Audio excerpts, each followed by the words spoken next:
My bad, y'all. I was on mute. What's going on? What's going on? What's going on? What's going down? How are you today? Come on in, y'all. Come on in. Thank y'all for pulling up. Welcome back to the channel. Welcome back to another happy hour stream. Started a little later today, but you know, we always on time. I hope y'all had a good weekend. Make sure you're hitting the like button as soon as you come in, please. Hit that like button, and we're gonna get into it. I'm gonna let a few more people come on in before we get started. Thank y'all so much again for being here. And I know the last time we spoke was on Friday. Y'all hear me okay? Y'all can hear me okay, right? Let me turn this down. So I know the last time we spoke, we were covering the Karmelo Anthony guilty verdict. Jeff Metcalf, I don't even care to say his name correctly. Austin's dad, his racist ass rant, and just kind of highlighting the bullshit and the continuous bullshit. Well, since then, more bullshit has come about, right? So remember how, and then we also showed Charleston White, how he was so for advocating for Karmelo Anthony, raising money for Karmelo Anthony. Remember I told y'all not to trust that nigga? Remember I told y'all that this is a funky bull crap? And he ain't who he really says he is. And when it comes to this, and this is a clout motherfucking chase, we should have known that just off the rip of him calling Anton Daniels, right? And trying to include Anton Daniels in this Karmelo Anthony case, knowing damn well that man don't give a fuck about him, right? Actually is not on Karmelo's side, right? So we should have known it was some bullshit from them. But since then, and it may have came out like a little bit afterwards. No, yeah, it was after his verdict. But since then, this man, there are two videos I want to share with Charleston White today. It's the video of him apologizing to the Metcalf family, and then completely turning against Karmelo's family. The most bizarre switch up that I ever seen. And we got to talk about it. And we also have a couple other people on the thumbnail today. So y'all saw what happened at that weird ass UFC fight that was on the lawn of the White House, right? Why there are UFC fightings and all this weird shit going on at the White House right now, I'll never understand it. And I'm sorry, y'all can't tell me that this administration is a little bit slow, right? Because why? Why is this a thing? Why are we promoting violence, in a sense, on the lawn of the White House, right? But like I said in the thumbnail, are we really surprised? But not only did they carry out some weird ass fight, he made a very racist, anti-black remark and comment about Michelle Obama. And I'm not here to kiss nobody's ass. But what is so clear to me is that, as we all know, and it's been clear, this racist shit is alive and well. Because the fact that he was able to say that in front of the president on White House grounds and be so negative towards a woman that hasn't seen the White House in years. The fact that this administration continuously brings up the Obamas, why? And y'all supposed to expect me to think that y'all not a little bit slow? Y'all swear y'all the smartest and everybody else is so dumb, but the dumb shit y'all do and say in the name of whiteness, in the name of freedom of speech, it makes no sense to me. But then it makes sense because this is America. Emphasis on that KKK. This demeanor, you know, this language, this anti-blackness especially against black women, specifically darker skinned black women, it's been normalized. And people just run with it. Then we also have the story. I don't know if y'all knew about this. It happened a few days ago, but there's been an update. This white man in the thumbnail, what's his name? I got to look it up one more time. Jeffrey Kinzer. This man, to the motherfuckers, before I say this, to the motherfuckers that swear up and down that racism does not exist, I need y'all to shut the fuck up and just accept that you've just assimilated to racism in America and accepted it so much that you just want to stay your ass out the way and not acknowledge it because you feel like acknowledging it doesn't do anything for you, which is bullshit. But the fact that this man, Jeffrey Tyler Kinzer, shot up a family gathering of black people celebrating, I think, their grandmother. First, he came over there to berate them, talk crazy to them, calling them all type of racial slurs. They let him say whatever he wanted to say. They didn't. Why y'all talking about black people need to learn how to not respond off of just words? Well, it was a whole gathering of niggas just trying to celebrate and mind their business, which we're always doing, right? We're always somewhere minding our business. And it's always some weird ass racist close by trying to fuck our shit up, right? He came over there, talked his shit, and these black people was like, man, whatever, your stupid ass. This man then leaves, goes and gets tactical gear, ammunition, guns, comes back to these people's gathering, shoots it up.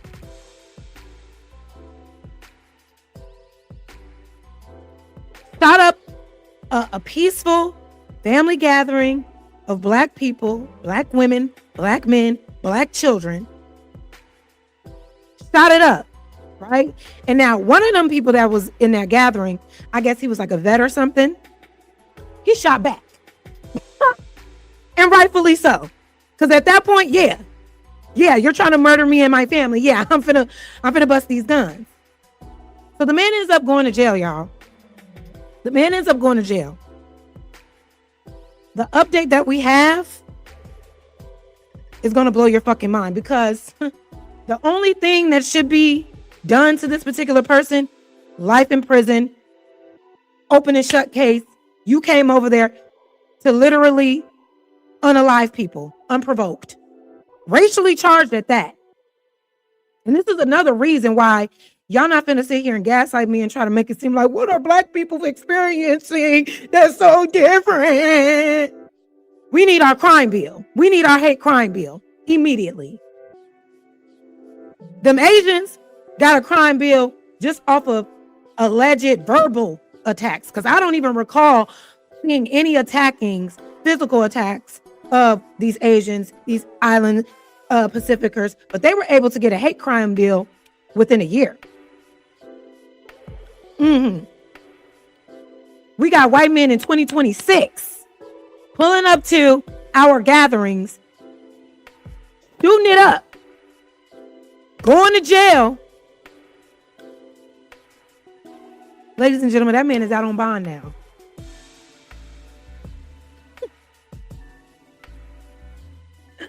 Out on bond, $5,000. We're going to get into it. It all ties into the theme for tonight.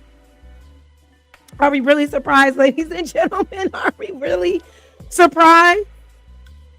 Because this hate, this racism, this bigotry is so deeply ingrained in our society. Now they are taking pride in doing these racial acts against black people now, by way of the system, by way of hate crimes, which is what that man did, by way of black men like Charleston White straddling the fence 1 minute against the Metcalfs, the next minute against Karmelo Anthony, and then came out with a watermelon felon t-shirt, y'all. Huh? Then we got this weird ass UFC fighter saying what he said. Enough is enough. See, but when will enough ever be enough? You know what I mean? When will enough ever actually be enough? For people to really realize it's been a problem. And if we don't get active, that shit gonna start coming back full throttle the way that it once was. All this redistricting, trying to suppress voter rights in certain cities, in certain neighborhoods, within certain communities. They just reading their old playbook. They trying to assert that dominance. They trying to tell us who the fuck is in charge. So we got a few things to cover tonight. I promise this will not be a 4-hour stream. I say that every time, don't I? I say that every time. Well, shit, Auntie like to talk. And when it comes to these situations, we're going to talk about it. We're going to talk for as long as we can because we got to keep speaking truth to power before we see history repeating itself. But let's be honest. This shit ain't never stopped. This shit ain't never stopped. And it's actually getting louder and louder. The only reason why these white folks are so mad is because they had to be quiet about their bigotry for so long. Fighting for weirdos like Chud the Builder. Right? Weirdos like Jake Lang. Whatever the fuck his name is. Standing out of a courthouse. Talking about, I'm going to kill whoever if Karmelo get off. Berating black journalists who are just simply covering the truth about what's going on. These people are angry because they can't be full-on racist without repercussions anymore. That's their only gripe. And imagine talking about it's freedom of speech. It's freedom of speech. Imagine being such a fucking Imagine being such a fucking idiot that you want to use your free will to use free speech to be intentionally hateful towards people who aren't bothering you. But y'all the superior race though, right? You're dumb. Been dumb. And anybody that aligns with these people and anybody that's pro these people and anti my people, yeah, you're just as dumb. So take that as you will. We're going to get into it, y'all. Make sure y'all hitting that like button.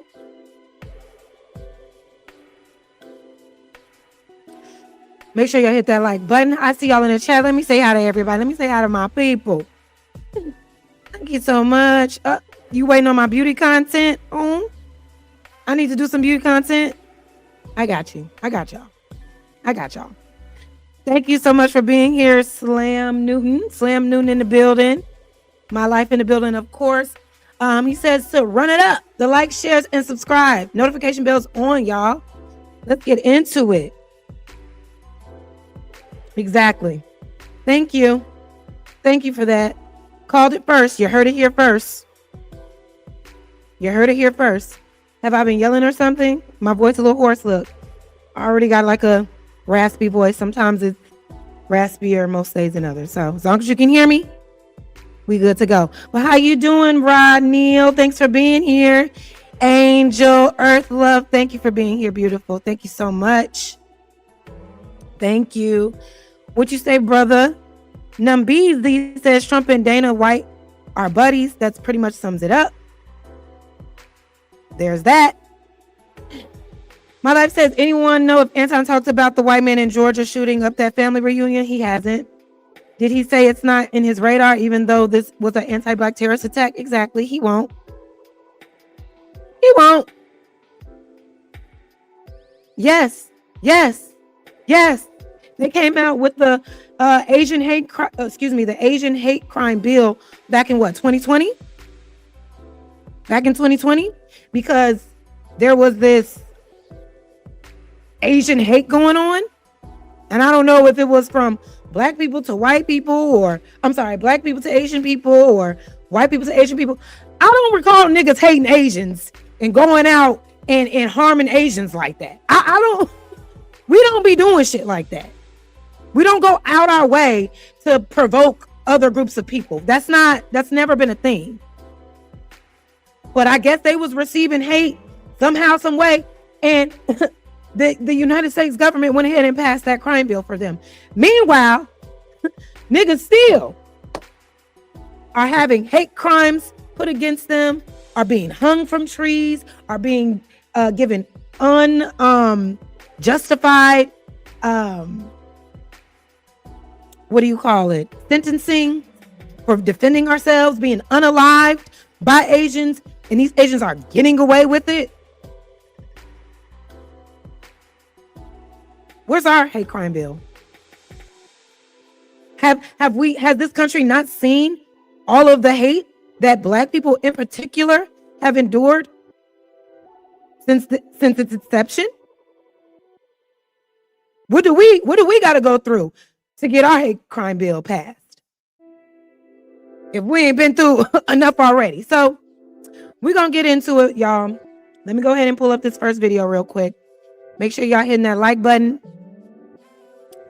and share the video. Let's get some people in the building. And thank y'all for being here. We're gonna get into this first video, y'all. It's gonna be, well, first, actually, before we get into it, let me go ahead and pull this up. Actually, no. We're going to start with Lakeisha Keisha's video. Because Lakeisha Keisha, shout out to her, Lakeisha Keisha was able to get on the call with an eyewitness who went and saw the actual footage of the blurry, doctored up video that they showed in court. Not the one that they showed in court, but the actual full video. And the things that he has been saying in regards to what he has seen kind of aligns with the other witnesses that went and was able to sign forms to see the actual video. And the fact that the real video was withheld from the courtroom. How is this not tampering of evidence, suppressing evidence? How is this not systemic racism at its finest? Because there's no fucking way, if it was the other way around, that full videos of what happened would not be shown. And again, I question if y'all saying what is true. I'm sorry, what y'all saying is true about Karmelo, that he was the aggressor, that he was the one that stabbed him to death, that he was the one that started it, then show the fucking video. But they can't do that. And this witness kind of told it all, y'all. And we'll get through this video. Then I got another video of some other witness statements that saw the real video after the fact. And we're going to put all of it together for the sake of Karmelo, because we're not saying Karmelo shouldn't be held accountable for his actions, but this is not the way to hold him accountable, because it was a complete railroad, a complete setup, and a complete suppression of pivotal evidence that could have exonerated him. So let's get into it, y'all. Once again, thank you for being here. Shout out to Lakeisha Keisha. Let me turn down this music just a little bit more. And let's get it started. Let me give y'all a hand clap. We're pulling up to Auntie House today for happy hour. Thank you guys so much. Let's get into Lakeisha Keisha's first video.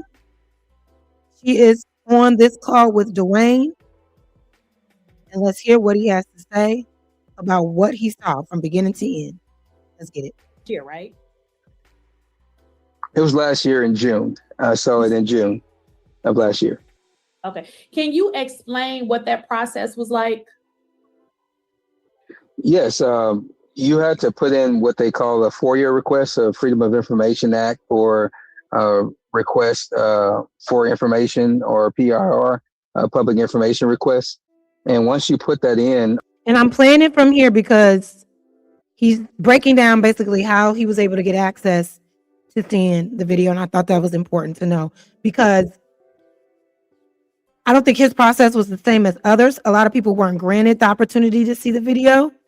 And the things that they asked and the way that they asked about when the people asked them, hey, we want to see the video, and the court is, okay, do you want to see it from this angle? Do you want to see it at this timestamp? It's just like, show the entire video. Why is there this constant effort to manipulate the footage for what? But we know why. Why are we asking that? But let's keep going. On their website, they would actually acknowledge that you put it in, and you would get contacted by one of their administrative people to set up a date and time for you to come. And they'll give you some available dates, and you'll choose from those dates or say, I can't, what other dates you have. And once that process is done, you actually set a date. They confirm that that date is set. You go in, and once you get there, it's at the administration building, the Frisco ISD administration building in Frisco, Texas. And once you get there, you have to, they have a little camera system outside, so you have to kind of acknowledge that you're there. They let you in the building, you give you your driver's license, and they scan it into the system. And once they scan it into the system, they create you an ID badge with your driver's license picture on it, and it says your name and has that you're a visitor. Once that's the case, then what they'll do is they'll have somebody come get you, and they have to take you up to the floor where they have the viewing at. And so it's in a conference room. At the time that I was seeing it, only one person was going at a time. Later on, they had 2 or 3 or 4 people going at a time as they start getting more requests. But once you've seen the video and you've viewed it, they actually send you confirmation to let you know, because by law, they have to let you know that your PIR or your FOIA request has been closed. And so they send you an email that states, hey, this serves as a receipt that you have seen the requested video, and thank you for your time, and they go on about their business.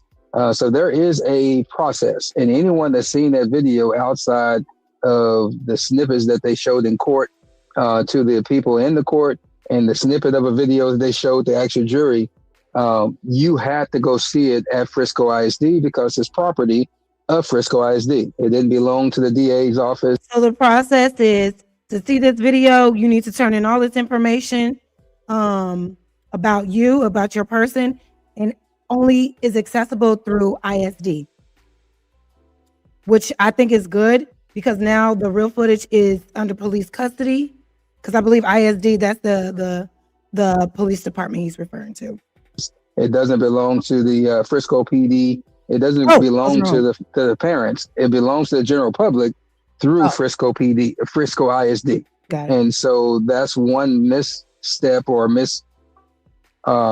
information piece that people put out there, that this video would be readily available elsewhere. Normally, since it is a school district, you could just actually put in a request like I did in the beginning to actually get a copy of the video, and they send it to you. But because this was a moment that they knew that they were going to do what they did, they actually said no at first to people, that they were not going to show the video, but then they realized they had to show it. And so that's when they allow people to come in and see it, because it works as the same, that you can show it to you or release it to you. But ultimately, once the case is over, you have to release the footage because it's public information. And so that's kind of where we are now, is that the information should have been released. I know myself and others that had requests in, we just did follow-up emails to remind them that we had it. But I also put in fresh requests too, for not only that video, but also other video. And I'll explain that probably later on in a couple of months or something, once we get some litigation done. But once we did that and start getting, putting the request in for the transcripts and all those different things that you do, the lady was actually getting me copies of the court case when I was there that morning after he was sentenced and everything. Then all of a sudden I seen a lady run from the back, and she stopped her, because that's when they noticed that everybody was her. Did y'all hear that? So at first, when they allowed him to come in to view the tape, he said that the lady that was letting people view the tape was giving people copies. Then somebody ran from the back, and all that was stopped. Requesting, and they wanted to seal everything. So the rule of thumb is right after these cases, you want to get the information quick, because most of the time when they're hiding something, it takes them a few hours to get their mind right to start sealing stuff. And so I almost got a copy of stuff before they did it, but I'm on the list to get it. The transcripts is not ready yet. We'll see if they release those. We already really have transcripts, because most of the news media did a good job of doing a minute by minute moment of what was said. But as far as the video, they're relying off of the actual ruling that our Attorney General in Texas, Ken Paxton, gave them last year. It's not a new ruling. So I want to let people know that, and let's be clear. It's not a new ruling. Ken Paxton didn't say, hey, let's just stop it. He didn't do that. They're relying, and Frisco ISD is relying off of his ruling from last year. And if anybody has that letter, you can read it. It'll tell you the date. And it says 2025.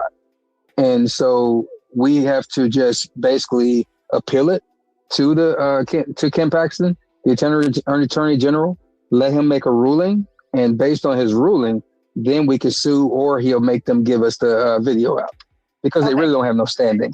Yeah. Right. Okay. So I apologize. I did not introduce you because I didn't know if you wanted people to know your name. But now that so why do you think, Dwayne? Because you kind of spoke on, originally you can go see the video, right? But now, why do you think all of a sudden they're saying you can't see the video?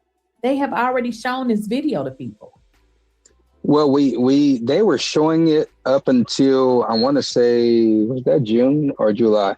It was toward that moment they were still showing it. We had a young lady with her group on TikTok, led by some of the people on the Metcalf side, decided they were going to go in and film the video, and they got caught. And when they got caught, it gave Frisco ISD and the DA cause to actually stop the viewing of the video. And what they stated in that ruling, which I actually have a copy of that too, they said that because of the illegal activity of trying to film the video, that they were going to stop everyone from having access to view it. Now, in that light, it is not in the state of Texas. And I always thought, I was like, if I was there to see that video, I would have recorded that shit. But because if you letting me see it, you letting me see it. You know what I mean? Like, let me record what I see. Let me retain this information, since y'all not giving it out like how y'all said y'all would, and y'all confining everybody to a certain amount of time on certain days to view actual evidence. If I'm being allowed to view it there, what's the issue? But he's letting us know why. Illegal for someone to film a video in a public place when they have been invited in to see it. So you hear what he said? It's not illegal to film another video in a public place if you've been invited in. That's the law in that city. So that means that every one of us that went to go see it, we could have filmed it. And we just didn't really pay attention that we could have, but we could have. They had the right to refuse to show it to us, but we had the right to film it. And so when this young lady tried that, everybody was saying she needs to go to jail, all that stuff. And I kept telling her, need to pause, because now I read the law. The law said that she had a right to do so because she was invited in. But they used that as that reasoning. So myself and others contacted them and told them, you need to continue to show it because you said illegal and criminal, and nothing she did was either one of those things. So we started fighting them on that, and that's still an ongoing battle. They know that time is always on their side. It's never on our side. So when they do something, they know it takes a while for you to fight and get them to actually do right. And for you, it doesn't work that well. So that's kind of where that was. But it was a concerted effort from the beginning. They just didn't know what to do because they didn't expect for so many people to be interested in this Karmelo Anthony situation. And normally, we gotta be honest, we don't be interested. We'll be like, what happened to that boy? And then a month later, we're asking, hey, whatever happened to little Politz? So basically, she's saying right now, y'all, that they didn't think this case will get so much attention, especially from our community. I don't necessarily agree with what he just said right there about, oh, we don't be caring. We be caring. We definitely care. You know what I mean? The way that we care for our communities is not highlighted in media, though. They always want to highlight certain parts of our community that, you know, uplifts degeneracy and nonsense and be on some, oh, you know, the black community says no snitching. The black community don't care when it's black on black. That's not the truth. So I disagree with him on that. But it's the fact that they're scrambling, trying to figure out what to do with the actual evidence because of people paying attention and wanting to know the actual truth, because clearly the way the shit played out in the courtroom was just bogus. It was bogus from the creators like Nick at Night, Queen Sheba that were there in that courtroom and the things that they saw, everybody felt something is off. These kids are lying. These testimonies aren't true. It's not lining up. It doesn't make sense. Why doesn't the brother take the stand? Why didn't Karmelo take the stand? You know what I mean? There's so many different holes in the story, and they're the government, right? The people we're supposed to trust it to uphold the law is scrambling, trying to suppress actual evidence going against the very law that they require us to uphold as well. Shit is sick. Did he get locked up? But in this situation, since a lot of us live in this area and live here, I live in Little Elm, and Frisco is right. It's our sister city right next to us. Some of my kids go to their schools. Some of their kids go to our schools. We were privy to that moment from that day. I was actually in the area when it happened. And so we were getting real-time information from the schools, from parents, from all of that. So it made us interested, even though a lot of people in this community wasn't paying attention until he went to trial. But there was a few of us that got interested. We dug in, started figuring out what was what. When I saw the video, we've been advocating for him through the death threats, through displacement. I just moved into another house from being displaced in November, right after Thanksgiving, because of death threats and people coming in my house. And so it's been a journey. A god dang on witness that has seen the true information has to be removed from his home and moved somewhere else because of death threats. Is this not? And that's another thing about this death threat situation, because the Metcalf family, or at least Jeff, are claiming that they've been getting death threats. They've been getting assaulted, or like just saying that people are coming against them, trying to cause harm against them. Where's that happening? Or memes and stuff are going around about his son in a negative way, and Black people are talking shit about his dead son. Where's that happening? The most that I've seen is, hey, maybe your son should have kept his hands to himself. Maybe your son shouldn't have thought he was the authoritative figure in a situation amongst kids and try to physically remove somebody under a tent that he was invited under. But to say that Black people, or any people for that matter, are sending death threats to Jeff and his family, prove it. Or the so-called disrespectful memes that they're making up, prove it. It's like they say things in projection all the time, because that's what y'all be doing. And there is actual proof of this, right? But where is the proof of all these attackings and all this disrespect that Black people just spend their time doing against y'all? Stop fucking lying. Getting doxxed and all kind of stuff. But to me, the righteousness of our people is more important to me than my safety or peace of mind in my bed. So that's kind of why I've spoke up to this moment. Okay, so this is a good place for us to kind of go into some of that now, without saying anybody's name, because we don't want to get these agitators and these liars any more ammunition. Now, there's been stories that the folks been lying, making it seem like folks is messing with these Metcalf people. And I know, because I have followed the story, and I know that the family stated that they had to move so many times. Then Dominique, I can't remember his whole name, but the guy that was working with them said they had moved about 8 times. We know that the father, Karmelo Anthony's father, who was the only person really working in the house, taking care of the family, they continue to go to this man's job. Therefore, he is not working. So these folks have been harassed. People have showed up at their homes. And I know you, because you had stated that you had been advocating on this case since 2025. You have been subjected to being harassed. You had talked about your home living situation. Can you kind of explain what you have went through just from trying to advocate and help this family without even saying the folks? You don't have to say their name.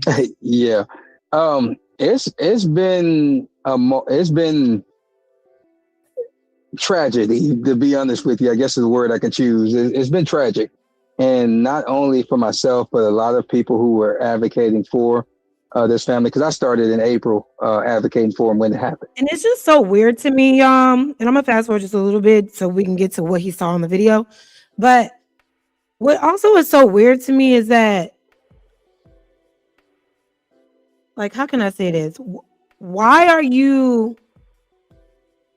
It's almost like an admission of guilt when the opposite side tries to get a better understanding for what's happening in this case, why the things that are happening. Let me just not do a whole word salad. When people are just trying to seek the truth around situations like this, I would argue it's a whole admission of guilt from the other side that, yeah, there may be some nefarious activity going on our side, but the more you poke and prod, the more I'm going to threaten you. How does that not connect? We're just looking for the truth because there are clearly holes. There are clear holes in this story, right?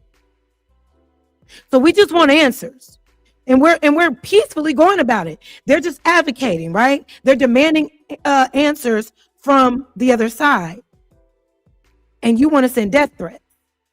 So that tells me you're guilty as fuck. Because if you weren't, it'd be like, let them do what they want to do. We know the truth. Let them know the truth too. So they can see. So all of this so everybody can be, okay, all right, we saw the video, y'all. Actually, it was like this, da da da da. But no, you want to silence people. You don't want, and just because a tragedy like this happened and another person's life was lost, it doesn't mean that in this case that the person that did the unaliving of the other person doesn't deserve fair trials and advocacy, because they would want that if it was the other way around. You know, had it been Karmelo coming in there bigging up and bucking up on them, and he ended up unalived, that family would want all the footage. They would want all the details. They will be raising money, advocating, and be putting out memes about him, about Karmelo, which they are already doing. But do you see what I'm saying?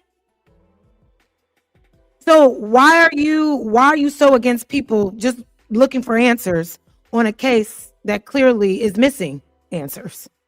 And so from being doxxed to people calling my business phone, trying to get me fired from my home business, to, people showing my house, being locked up by people that were advocating with me, which I thought it was the people on the other side doing it. But I found out through court records, it was actually some people that were advocating with us on this side that now I found out were actually working with the other side.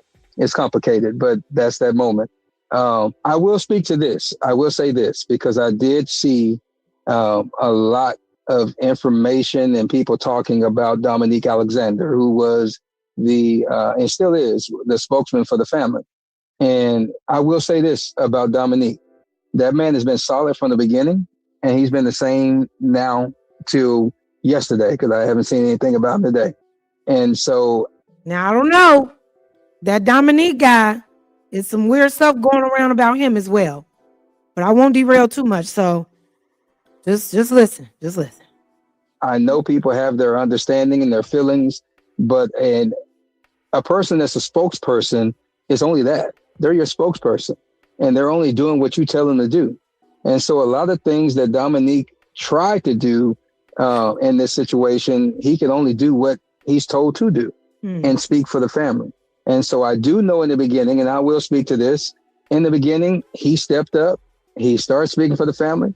He brought who he trusted. I'll put it that way. And that was Miss Cole and Mr. Clark that was on this case right after the court-appointed attorney recused himself because he had a conflict of interest, which that was the Metcalfs and other people involved with them. And so since he had that conflict of interest, Dominique brought the people that he knew, that he trusted. They were there for a little bit, start working on the case. Those were other people advised the family they need to go with Mike Howard. And they interviewed him. They did all those things. They chose them. So at that point, of course, Dominique is the spokesperson. He has to go with what the family chose. Now, but considering this guy Dominique's background and stuff, it's just like, is the family doing their due diligence to get, background checks on the people that they have representing them? Because there's some funky stuff going on with that guy Dominique. So I just hope moving forward, they're doing their due diligence to really look into the people they have representing them, speaking for them, like look into these people's backgrounds, because they're going to poke holes in everything on the other side. If somebody on the defense has a weird, sketchy background, you're cooked in this situation. You got to be ironclad. You got to be squeaky clean when it comes to these situations. Why? Because you black and you kill and you killed a white boy. Yeah, it wouldn't have been all of this rigmarole if it was the other way around. But we already know that. In that moment, was it the right choice, wrong choice? People could debate that all they want to. I've said since September of last year that they need to fire him. And I said since September last year that if they didn't fire him, this baby did not need to go to trial, because we went to trial. These people had it set up for him to get 30 years. I said that from September all the way till February. And so don't mean to cut you off, but of course we still not going to reveal names. You have people there that's telling you stuff, right? Is that correct? So you have people there. So when he says he knows this, it is because he has inside sources, guys. I just want to lay that foundation, because we'll get deeper into it, because you have people that and how interesting is it that you said that he was going to get 30 years and he got, was it 35 years? Is that what he got? Correct. I just needed to back up. Yeah, I'm on the phone call. You need me back up? Anthony and Kayla Anthony have done to do nothing but support their son throughout this case. Let me say that, because at the end of the day, these people were put and subjected to something they were not used to. And so they have to trust people. And if people don't understand that, then they need to just get a life, because you do have to go through things sometimes that you don't understand. And they trusted a lot of people to give them advice. And what?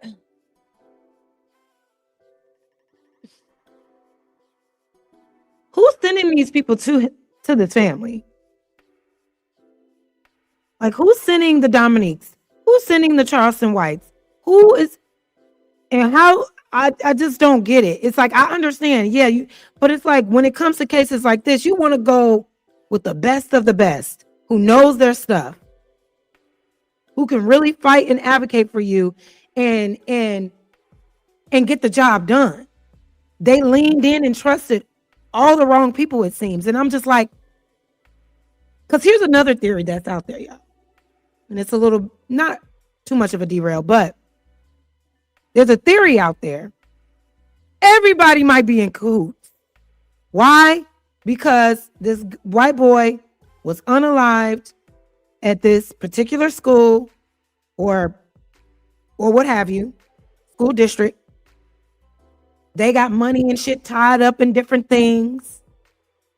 They need for him to be a victim and for them to be a villain, even though they know that boy started it, that boy got physical first. But there's a theory that everybody may be in cahoots in settling for this outcome to protect the image of that school or the school district. I don't even want to go down that rabbit hole, because if that's the case, I don't even know what to think. But I did hear something along those lines, because it just doesn't make fucking sense. Why are they being presented with all this shaky and faulty representation? Charleston White? Who told you to trust him? And why wasn't there anybody else saying, nah, baby, he ain't the one to be speaking to you about shit that Dominique do? Because this man just said, he kind of double talked a little bit and said he has been holding it down and coming from the right place from the beginning, but at the same time said they need to fire him. So it seems like even he knew this guy wasn't the best option for this case. So who the fuck is advising this family? And why are they just taking everything that comes their way? You know what I mean? That part is really confusing me. It was just some bad moments going on. And so they'll parse through that and be able to talk about that on their own. Andrew Anthony told y'all that he wished he could have just got to a place to where he went rogue, to where he could just jump on out the way and go and talk to those people that they were telling not to talk to. I was one of those people that he was talking about. And so I'll speak to that. And so, but we do, and I do have information about a lot of things that's inside. And so we do know a lot of those people that were nefarious to this family. And some are still speaking for the family right today. And we'll deal with that another time because it's not the platform to do it. But right. So basically, go ahead, sis. So basically, what you're saying, or what I'm hearing, and correct me if I'm wrong, you're saying that there are people who were paid to do all kind of stuff because they did not think that he was going to actually get convicted. So they took the money, did what they were doing, but now that he has been convicted, they feel sorry. Is that what you're saying? That they participated? Yes, they felt sorry and confused. One young boy was crying so hard, and he actually brought the money that they gave him. He had it at home in his jar, and he brought it to give it to us because he felt so sorry. In his mind, he never thought that these people were ever going to be able to do anything to Karmelo other than let him go home, because he knew as a young person what really happened. And so he was like, hey, free summer money for me to be able to go and buy stuff and do stuff. But it's just a moment to where you get to a place to where you're trying to figure out this whole space. And I think that's why so many emotions were so high. They were very high. You had people crying. You had news media crying out there at the courthouse. They had to come. Yeah, they had to compose themselves so they can go back on their live and on their news stations and actually give the report. I also cried. And that's just how emotional it was, because there was no one out there, save myself and a couple others, that knew that thought he could ever get convicted. But I knew that it was already a moment that they had planned, because again, like I said, set up from the start, from the very beginning. As soon as that boy died, the setup began. As soon as that boy died, the bullshit started. Like, there's no other way around it. I will say these names, and that's on me. This is not the host or the platform. You have Judge Roach, you have D.A. Willis, you have Jeff Metcalf, you have Sarah Fields. All these people are part of the MAGA Republican Party here in North Texas. They all hold some type of... Yes, go ahead, man. I just want to say this. Those names that you... All these people are part of the MAGA Republican Party in Texas. We already know how Texas get down when it comes to niggas, when it comes to black people. And if I'm not mistaken, I think this particular town is a sundown town, or was a sundown town, or a sundown town adjacent. So listen to the district attorney, the judge, the father. Everybody's in cahoots. Let me just. You have stated, I've heard some stuff. So it's those yeah, it's a lot. And so, but they're all, and this is just one connection. They're all part of the Republican wing and connection here in North Texas. Some of them hold positions. Others are just fundraisers. Jeff Metcalf has been a fundraiser and a supporter for them for decades in his real estate ventures. So to say that man ain't racist, when we know this current administration is literally fueling racism at large as we speak, y'all got to stop. It is what it is. He didn't just become racist overnight and just got to rant, in which the rant that he did doesn't even make sense, because Karmelo's in jail. You got the outcome that you ultimately wanted, but yet you go on a rant afterwards. The most racist rant. at that. Brought up slavery. Remember what we saw. Remember what we watched a couple days ago. All the crazy shit that he said. He's been a supporter of Trump for decades. Well, that doesn't really make sense when it comes to the administration because Trump hasn't been a president for a decade. But that's neither here nor there. But he's been a Trump supporter. Period. Racism played a huge role in this case from beginning to the very end. There's no fucking denying it. And because we're calling that shit out and we're seeing the discrepancies, now they want to rage. How dare you not let us work the system against you? How dare you? Mm-hmm. Some of his real estate guys have actually helped get me in trouble during this venture, and I'll talk about that another time. But they're all part of that moment. And so since that's the case, they all had an express motivation to do what they did to Karmelo. Because if you really investigate this case, Hunter, EP, who is Eddie, the guy that testified, Chris, Ant, I'll just say his nickname, Ant, and a few others will be the ones in jail for the murder of Austin Metcalf, because that's how the law reads in Texas. And if you're during the commission of a felony and you call and one of the people, the perpetrators are unalive, at that point in time, all of you become guilty of that greater crime, which is the unaliving or the murder.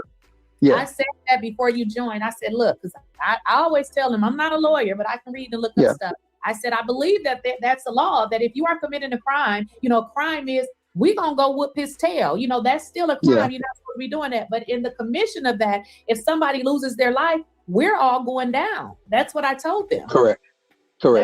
That is so true. That is beyond true. Now, can you tell? Now, I know you spoke about different people being paid to do different things, but they did not realize that this was going to result in a conviction. Talk about the agitators that were outside the courthouse. Did you have any? Did you run into any of them? Because I heard a lot of, there were a lot of agitators, and I believe I saw in another interview that you did. That you said somebody was out there and you said something about they kept coming back or something, and you asked them, like, what were they doing? And the person said, look, I was just paid to be here.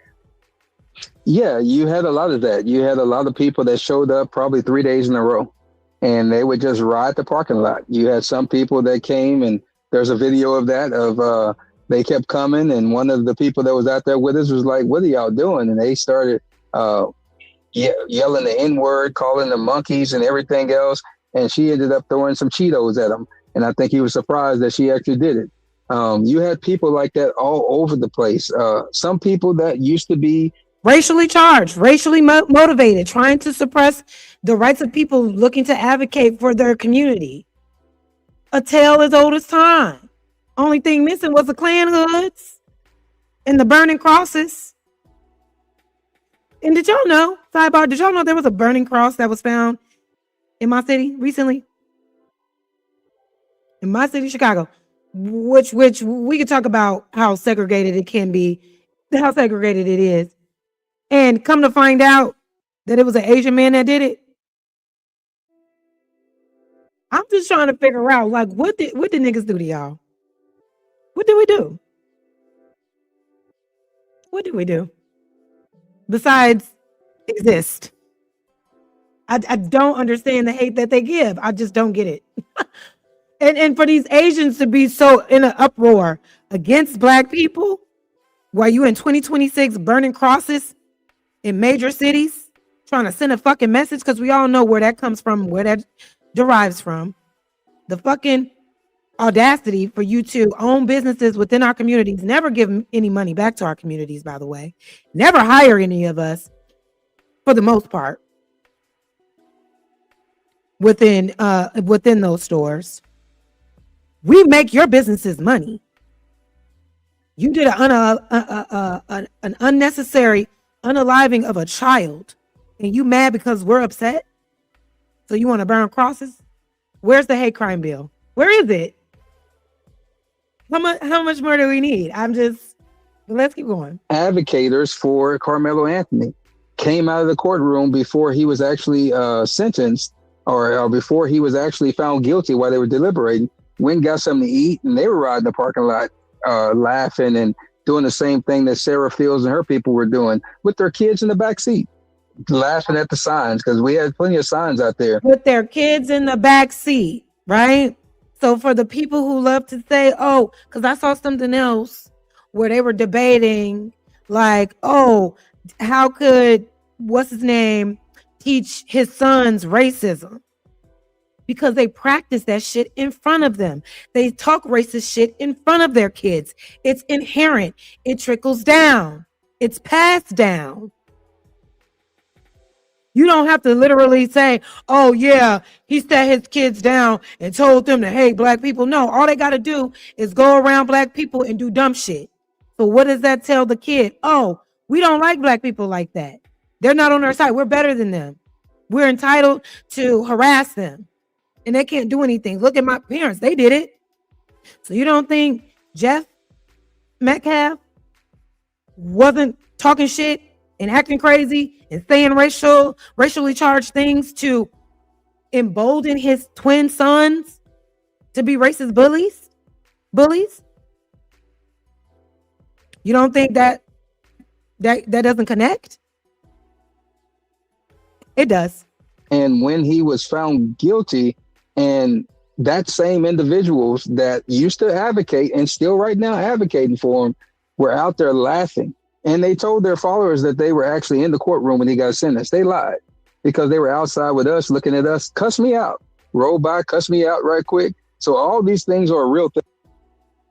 There's from all paid and out there certain things to cheer out there because it was theoretically peaceful.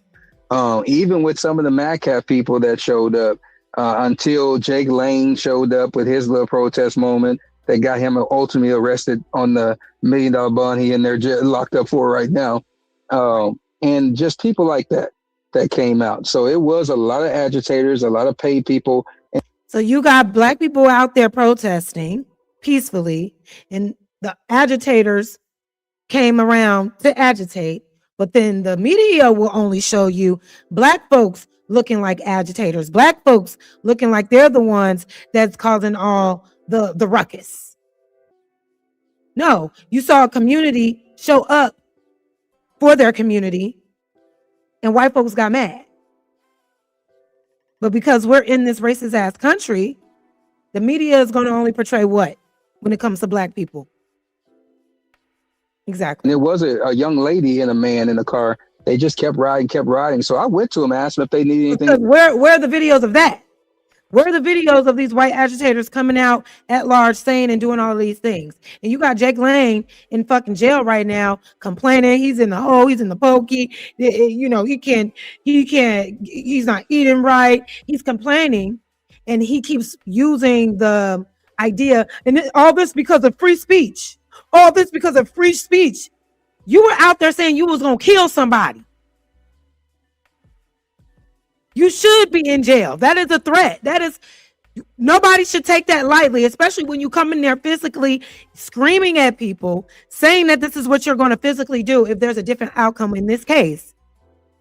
Again, using your freedom of speech to incite violence, to be hateful, unprovoked. Yes, you need to stay your ass in jail. Stay your ass in jail. It just doesn't make sense to me. Drink because we had Gatorade water and they stopped and they was like, yeah, bro, we'll take some. And we just got to talking. He was like, bro, I'm just riding around because they paid me to come over here and look at y'all and laugh. I was like, bro, keep doing. They paid them to come over there to look at y'all and laugh.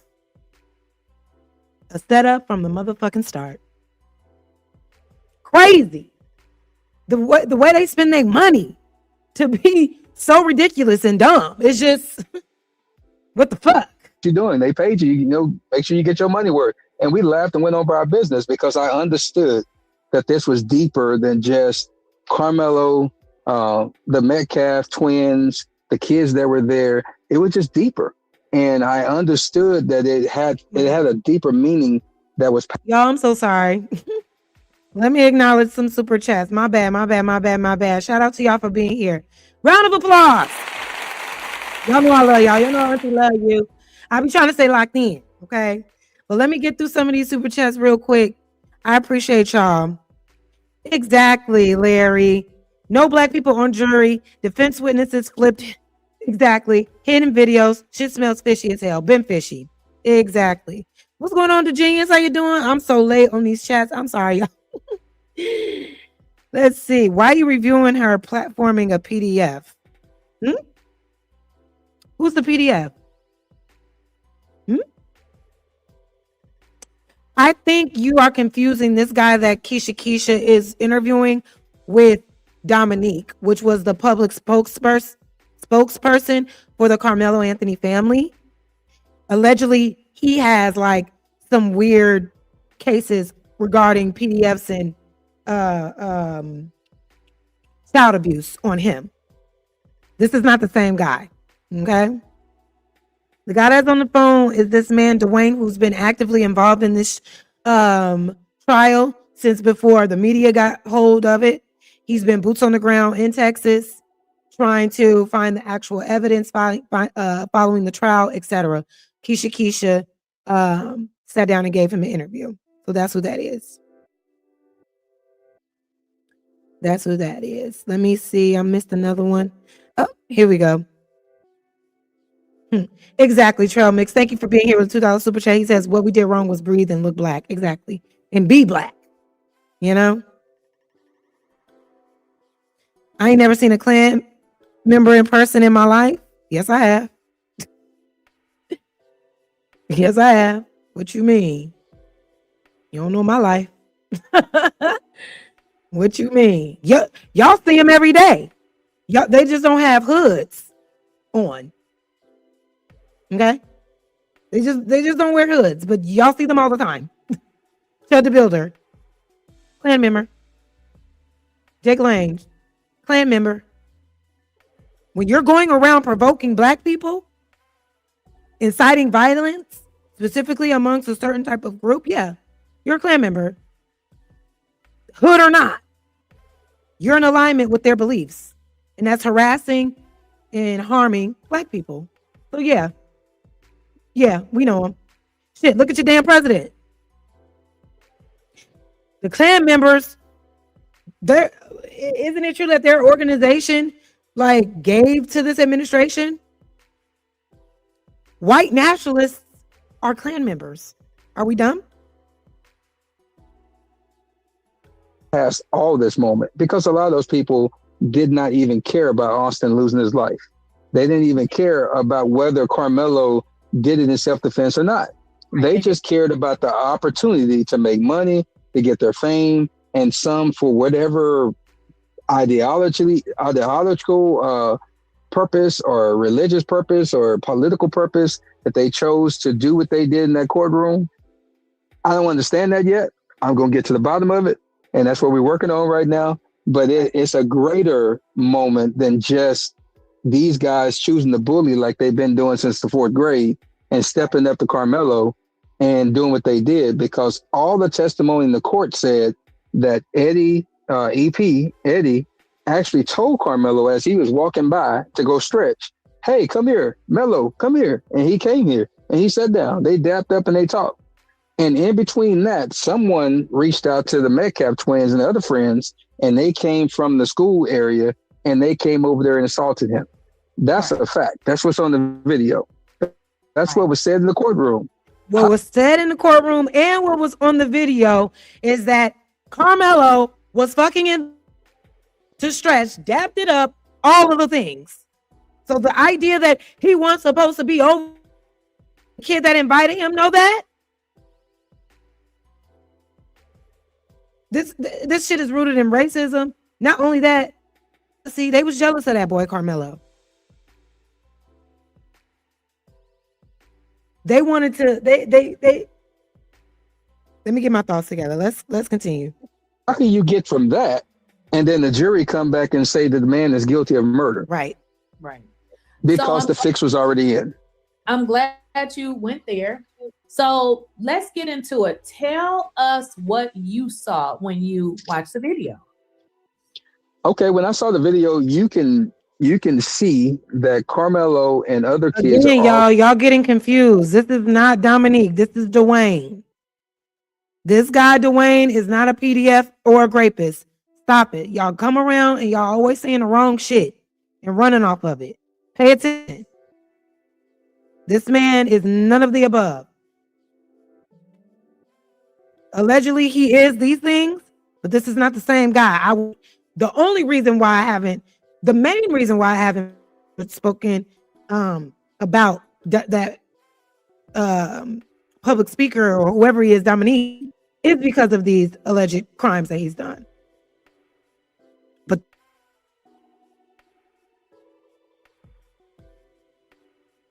already sitting up under the canopy. And it wasn't just memorial kids sitting up under the memorial canopy. It was other kids too, because all of them had friends around. You had the memorial canopy. You had two canopies from Timberview. They're back to back right next to each other. And then you had another canopy next to that.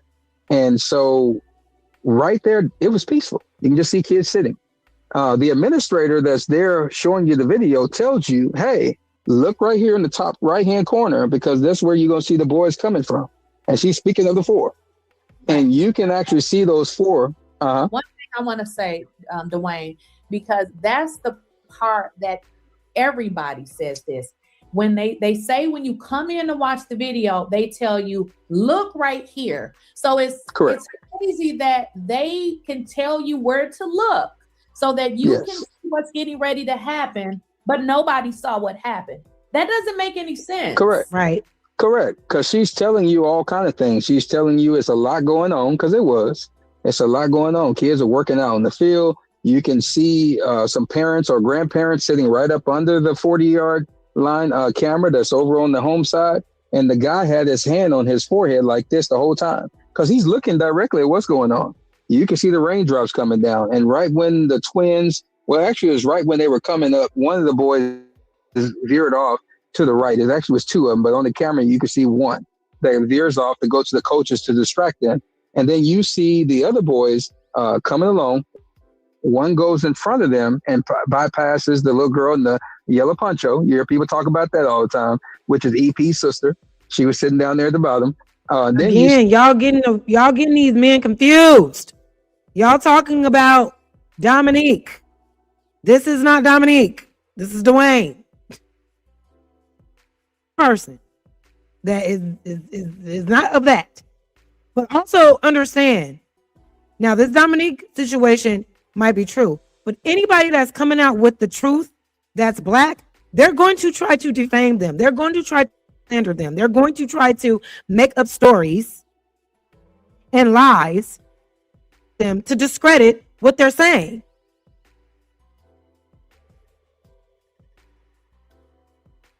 So y'all pay attention. This is Dwayne that is speaking to Lakeisha Keisha right now, not Dominique.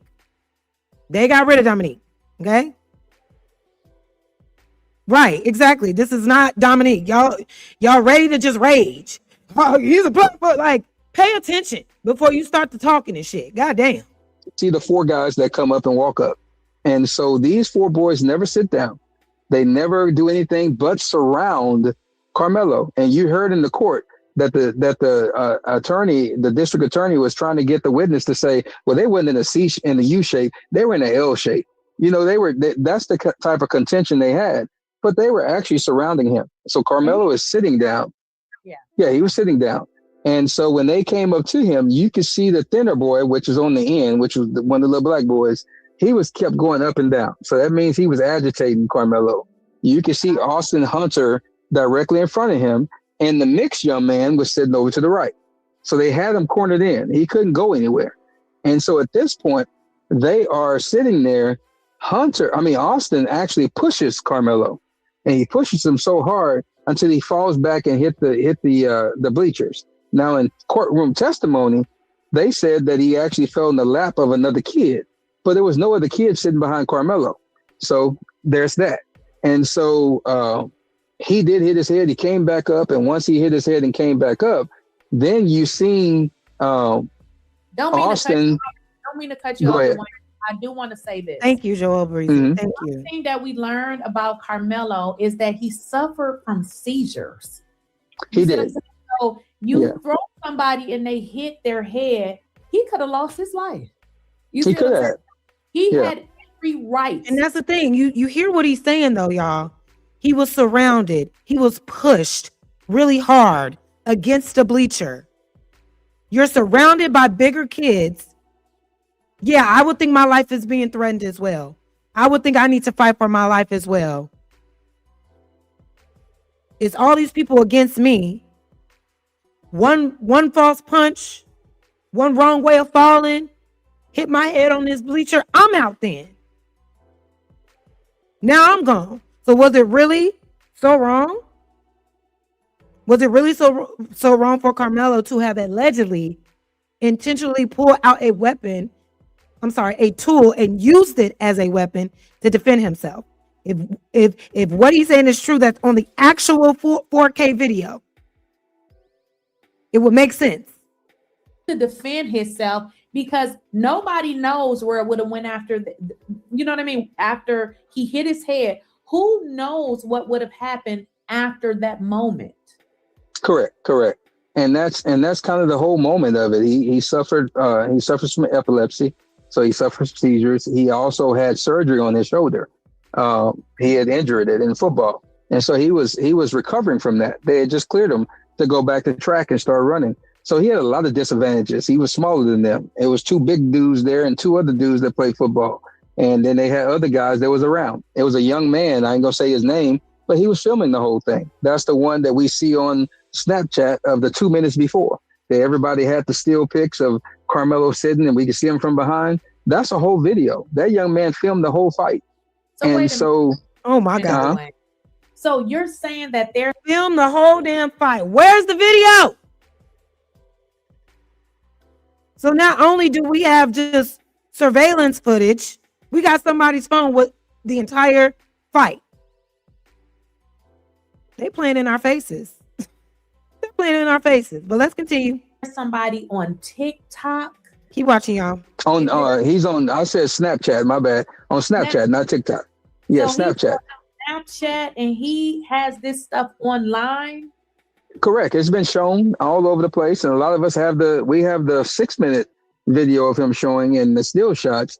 He has the full video, and also, let's just be honest, a lot of people have seen his full video because it was actually out on Reddit. Some people seen it on their Snapchats. It showed, but it was a disappearing link, and they didn't know to record it. And so it's out there. I know this as well because here in the local area, on the 2nd of April, the 3rd of April, and the 4th of April of last year, we actually saw kids posted on their social media. And so we saw the fight. We saw the incident. They call it the fight, but it was the incident of Karmelo getting jumped. So we saw it until they scrubbed it and took it down. And so a lot of people still have that video. They still have that feed and that footage. It's just that they've gotten threatened. They've gotten all those things. It was actually alleged in court, so I'll say it, that Jeff Metcalf had actually did a whole barbecue for all the witnesses to come to, and that's where he threatened all the parents. Oh my God. So that's something that we've contended and said last year. They actually brought it up in court, so I'll say it here. And so those are things that happen. So you can see them. Let's listen to that one more time.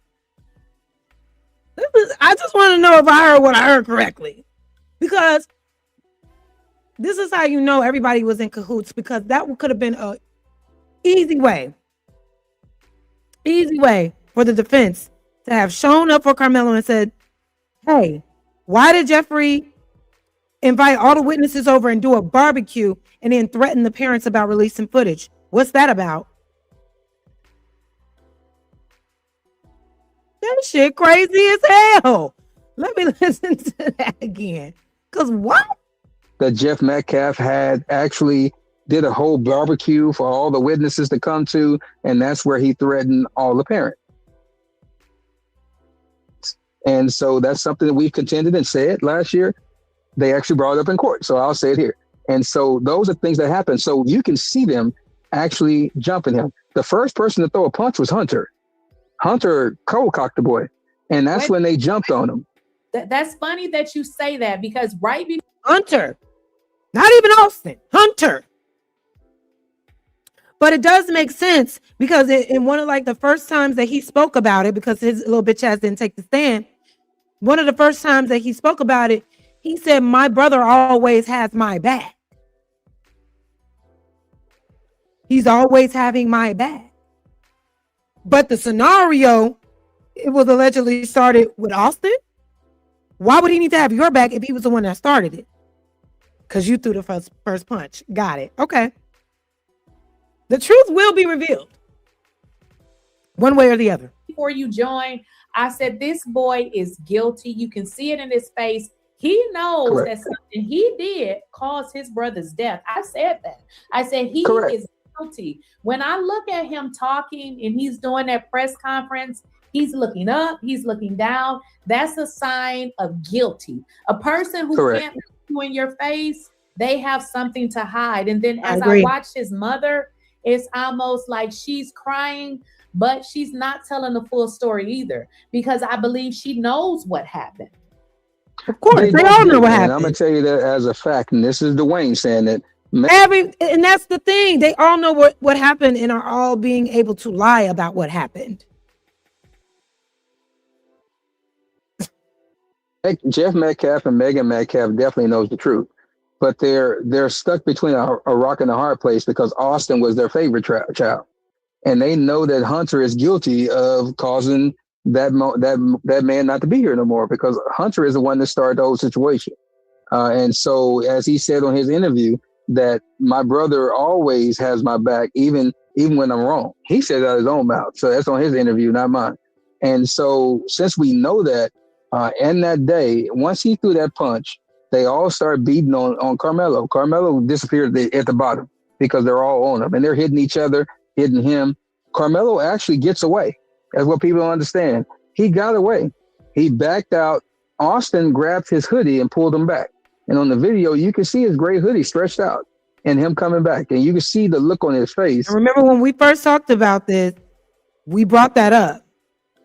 That somebody else said that he was trying to get away and they pulled that ass back. You jump at me and I get away and you pull me back. I'm at that point, it's life or death. It's life or death. Okay? Wow. It was despair because he thought he got away from the beating and they got him. And when they brought him back in, Austin grabbed him and put him in a headlock. That's why you can see the ligature marks on the bottom of his neck. And that's when one of the kids, I believe, I don't know which one it was, so I won't call their name, but one of the kids actually testified to it in trial and said that they saw that Karmelo had to reach behind his back and he grabbed what was already open. And when that happened, as the older white lady said, and I ain't gonna say her name, but she was sitting up on our canopy for a few days after she came from inside the courtroom. She told everybody that it was clear from what she saw that he fell on it. And that's something that we've contended, that Karmelo may have reached for something. He may have gotten it, but he definitely fell on it because the force that's needed to cause the damage that they're saying that happened, you have to have a lot of pressure. And Karmelo sitting down could never muster up that type of pressure. So he had to fall on it. That's good. And so, yeah. So, fight ensues, scuffle. A tool comes out. And basically, Austin accidentally fell on that thing. It wasn't an intentional, because remember in the last video, we were talking about the stabbing angle, right? The wound did not align with an intentional stabbing like this, but more so of a, oh my God, somebody tripped and fell on my knife type of wound. That story alone matches up with what the the forensics statement was. Let's stay there, because so what you're saying is, and I've heard this before, he never stood up. He never stood up. No. Even when he tried to get away, he was in a mood. When he got away the first time, he was kind of like if you know defensive backs in football, they're crouched down. And so just imagine he's sitting and he's crouched down trying to get away and they're pulling him. So he never fully stood up until the second time after he got away, and he ran backwards about 2 or 3 steps up. He looked to his right, and that's where the young man that was filming was sitting or standing with the film moment. And then he looked to his left and took off, and he went down. He fell. And when he fell, that's when they all realized he was gone, because they didn't even know he was gone yet. And when they saw he was gone, they all got up to chase him. He got up and he ran. Even Austin got up to chase him. And Austin realized then that he was hit, that something had happened. And that's when he came down the steps and he fell down. But Hunter and the other 2 boys started chasing him. But Karmelo was so fast that he got away so quick and got to the coach that they just stopped and pointed. Right. And that's when Hunter said he whipped his head around and he saw his brother. You know what? When they said they chased them, I said, no, they was fighting, because what are you chasing them for? If him and Austin is in a fight and he stuck them, what are you chasing them for? You need to get him help. Does that make sense? So when because they chased them, I knew that they all jumped them.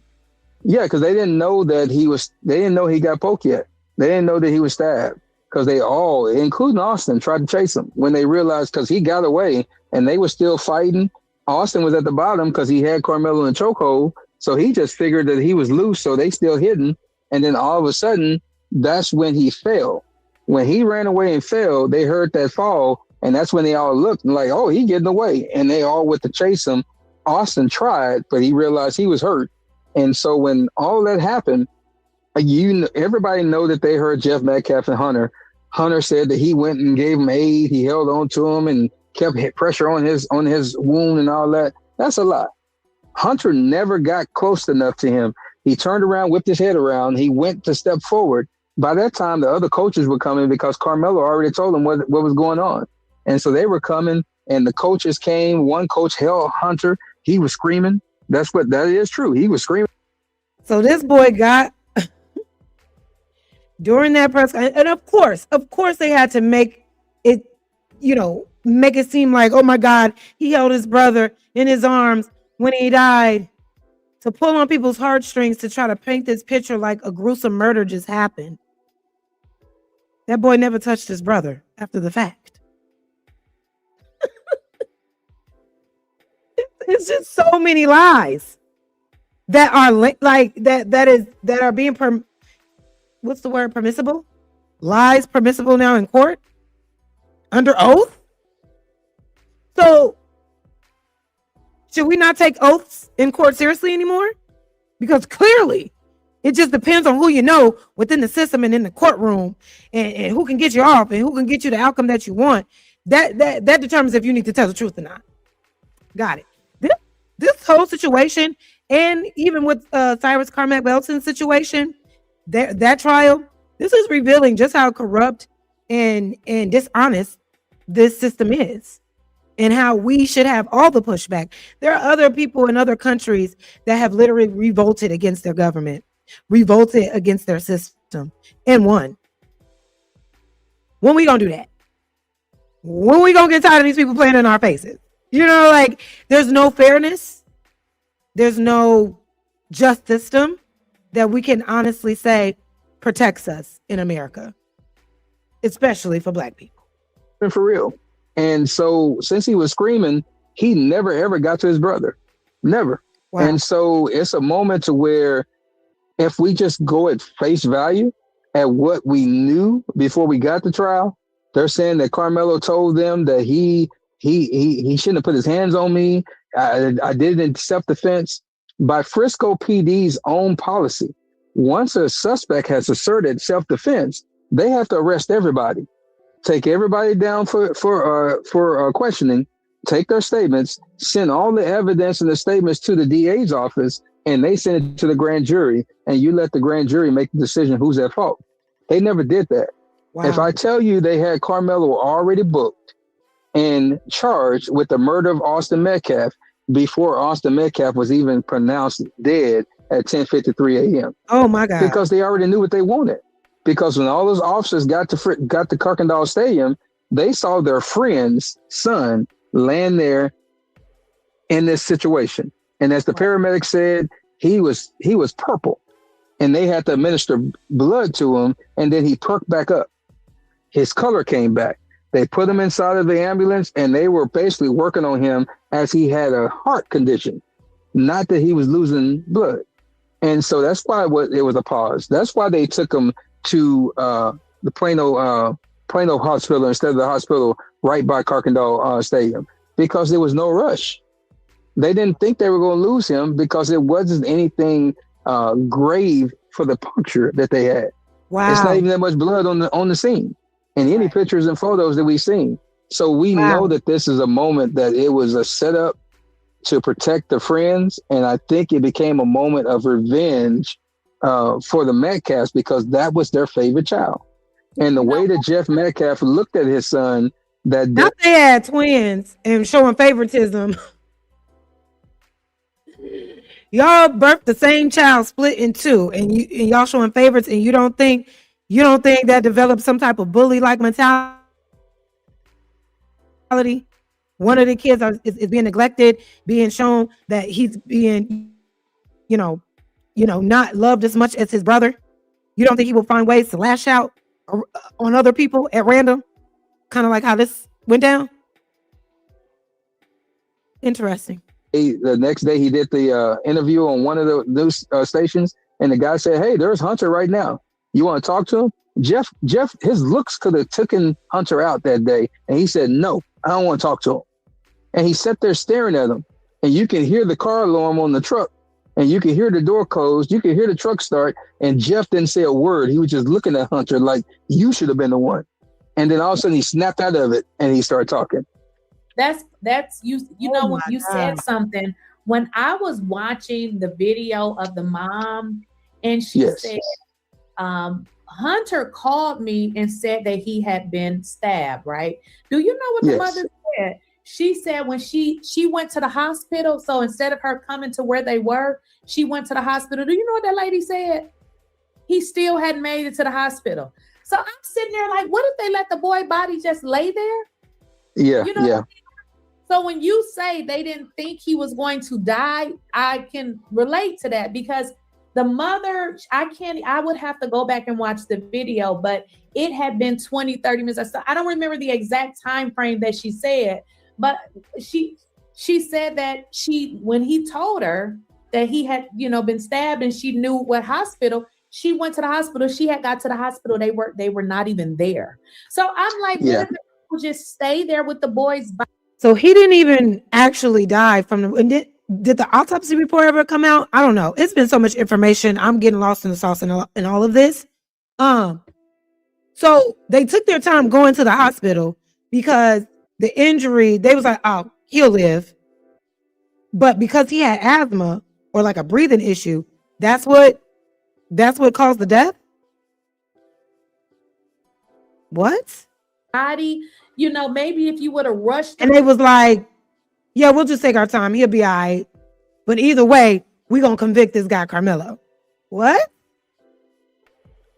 Stupid. If they took their time to get that boy to the hospital, which could have saved his fucking life, that is outrageous. That is some wild ass shit right there. To the hospital. So when you say they didn't think that he was gonna pass away, I believe it, because when I was listening to her, I said, so you mean to tell me you went to the hospital and they hadn't even came there yet? Yeah, because they brought him to the hospital. They didn't code 3 or nothing like that. They took him. And when he got there, he was alive. When they took him into the room, he was there. He coded after he got to the hospital, and they worked on him. And that's when the doctor came and he actually called him at 10:53 a.m. The thing about Megan Metcalf, she stated that she. So this is so wait a minute. So wait a minute. Wait. Hold the fuck on. Wait a gosh darn minute.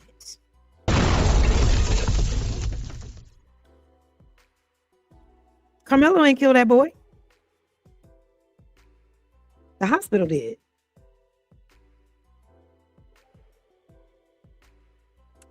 Karmelo ain't do shit. you could argue that the negligence of the ambulance and of the hospital not, making it a priority for him to get seen and to be handled so they can save his life. This is hospital negligence. They killed that boy. What are we talking about?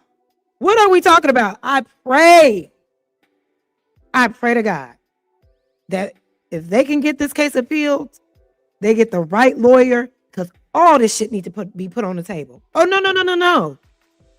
He fell on a tool that Karmelo was trying to maybe use to save his own life. It is on record that Austin was still alive up until he got worked on at the hospital. So what happened between the time of him getting in that ambulance and y'all dragging ass to get to the hospital? He even arrives at the hospital. He even arrives at the hospital still alive, and he doesn't die until after the hospital works on them. Oh, no. Oh, no. Y'all need to switch up who's at fault right here. Because they even said it wasn't even a bunch of blood on the scene. The wound wasn't a wound that should have caused it. It was the breathing, right? But perhaps the breathing could have been worked on and could have been stabilized had the ambulance and the doctors done their job correctly. But they was acting like he'd be all right. From what I'm hearing, from what he's saying, they looked at that boy and was like, you be good. Oh, no. Karmelo ain't do nothing. Fuck you talking. No. What we talking about? Nope. I can't wait till all this shit come out for real. He was coming from Grapevine, Texas, and anybody in the DFW area know good and well you're not going to get from Grapevine, Texas in the thick of the rush hour traffic in a storm and make it to Plano in less than 30 minutes. It ain't about to happen. And so the problem with that story is that I know that the Metcalfs both have been called already to the scene because the twins had already been caught messing with other people. I'll put it that way. And so they were already there. And I'll tell you they were already there because we'll go to Hunter's own words. Hunter said that his dad... Hello, have you not caught up, right? The witnesses were lying. Hello? Anybody home? Witnesses were threatened. Witnesses got their phones removed. Witnesses were paid. Keep up. They lied under oath and was granted the option to do so. Keep up, babe. We can't believe the witnesses' testimonies anymore. We can only believe what these people saw on that actual footage. And all of these witnesses that saw that footage that aren't, lawyers, that aren't involved in the courts at all. They just want to see the truth. They're all saying the same fucking thing that they seen on this video. What's their reason to lie? What do they have to gain by lying about what they actually seen on the video? But what do the witnesses have to gain by lying under oath? Exactly. Oh, Jeff Metcalf said that he was called by the coach of the middle school. He was called by the coach of the middle school to come to the school. The coach of the middle school wouldn't even known what was going on because they're teachers. And that was 9 a.m, 10 o'clock in the morning. He's got class. However, Hunter said that they were actually at the middle school, is what he said. We know that he did not go in the middle school because they were never signed in, because we got the actual logs of all the people who signed in that day, and it wasn't Hunter and them. And so with that being stated, his parents were called toward the school to talk to Hunter and Austin about actually bullying a young lady that went to Emerson. And that's the reason why, if you guys ever had a chance to hear the 911 calls or the dispatch calls from that day, you would hear the actual dispatcher, and you would hear the police saying that, hey, we're looking for the suspect from Emerson. We have the suspect from Emerson. And they kept saying that because earlier the situation is that Austin and Hunter and their friends were bullying this one girl. She was the only girl there from Emerson for the track meet. And other kids made them leave them alone. Hey, you guys, get the likes up. Welcome, Done by Media. Thank you for being here. Shout out to you being a new subscriber. Let's give him a round of applause for being here at Auntie House. Welcome to the Sunday Happy Hour, baby. Make sure you come back and you stay a while. All right. Now, I just want to go back just a little bit because this is some bullshit. This is all some bullshit. Let me go back to what he said. Hold on. If you guys ever had a chance to hear the not already been. So when you say they didn't think he was going to die, I can relate to that because the mother stated that she was coming from Grapevine, Texas, at the middle school, is what he said. We know that he did not go into middle school because they were never signed in, because we got the actual logs of all the people who signed in that day, and it wasn't Hunter and them. And so with that being stated, his parents were called toward the school to talk to Hunter and Austin about actually bullying a young lady that went to Emerson. And that's the reason why, if you guys ever had a chance to hear the 911 calls or the dispatch calls from that day, you would hear the actual dispatcher and you would hear the police saying that, hey, we're looking for the suspect from Emerson. We have the suspect from Emerson. So these guys were already on the cops' radar for bullying somebody else. Seems to be a pattern here. That these guys were bullies. This was their personalities. This is what they enjoy doing. They like to throw their weight around. And with a father like what we've seen, are we really surprised? Mm-hmm. And they kept saying that because earlier the situation is that Austin Hunter and their friends were bullying this one girl. She was the only girl there from Emerson for the track meet. And other kids made them leave them alone. So they went to the middle school because that's the coach that used to be there. He called Jeff. Megan came there, and they were all there because I'm going to tell you the reason why we know. Hunter stated in his own statement on TV that he called his phone and his mom answered, and he told his mom what happened at the stadium. And his mom said she turned around and went straight to the hospital. That's how she beat the ambulance, because she was on her way from the middle school, going on her way to work out there to the spot where the pizzeria is at, and in Grapevine, and she turned around and she beat them to the hospital. That's how that happened. Yeah, and so these are things that we know from advocating, investigating. I know you're not lying about that, because when she said that, I said, damn. So they just done left the boy there for hours. Like, I'm trying to put it together. So it makes sense. You know what that lady said? That lady said she was coming from work. That lady lied. She did. She lied. Coming from work.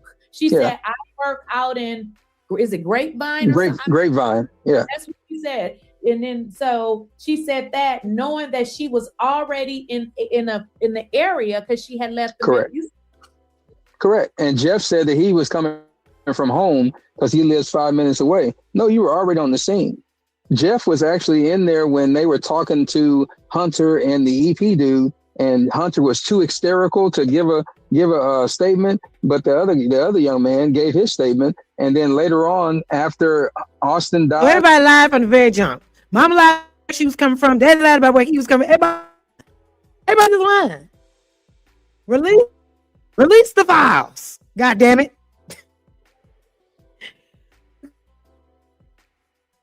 The case.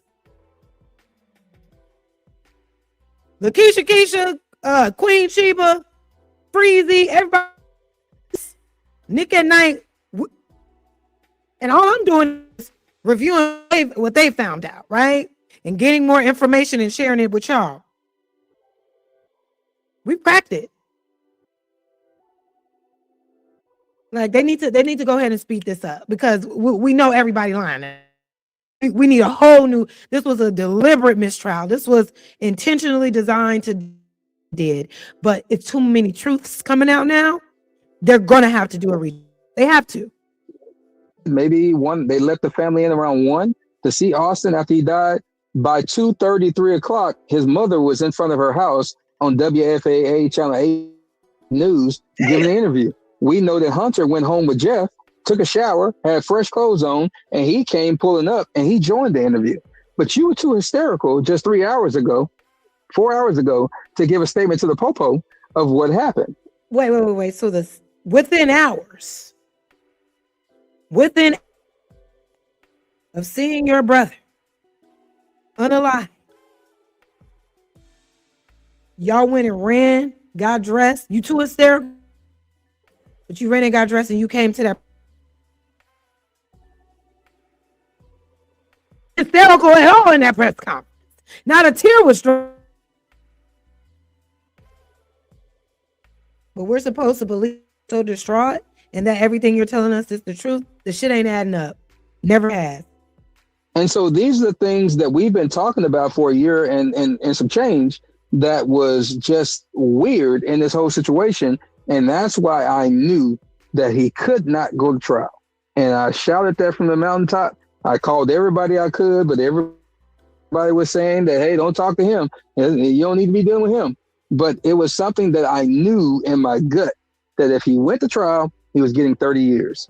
Judge Roach just added 5 to it because he was the one that did it, because the jury could not figure out what they wanted to do. I think they said they had 3 jurors that wanted to give him the minimum, which is 5 years, and the rest of them wanted to throw the book at him. And so they kept arguing and bickering and all that stuff, and Judge Roach shut everybody up, and he said, I'll do it, and he sentenced them to 35 years. Now, I have a question, because I remember you did tell me this. You had mentioned that. First of all, when I watched this trial, well, not watched it, but listening to people report on it, I've heard judges say, listen, I'm going to give you 3 weeks. We're going to get this done in 3 weeks. I feel like the judge forced these people to hurry up and make a decision. When you had told me that the jury could not decide on what to give him, I thought that they needed to go back and figure it out. How is it that the judge can just step in and say, wait a minute, I'm going to give them this? I thought that the jury has to make that decision on their own.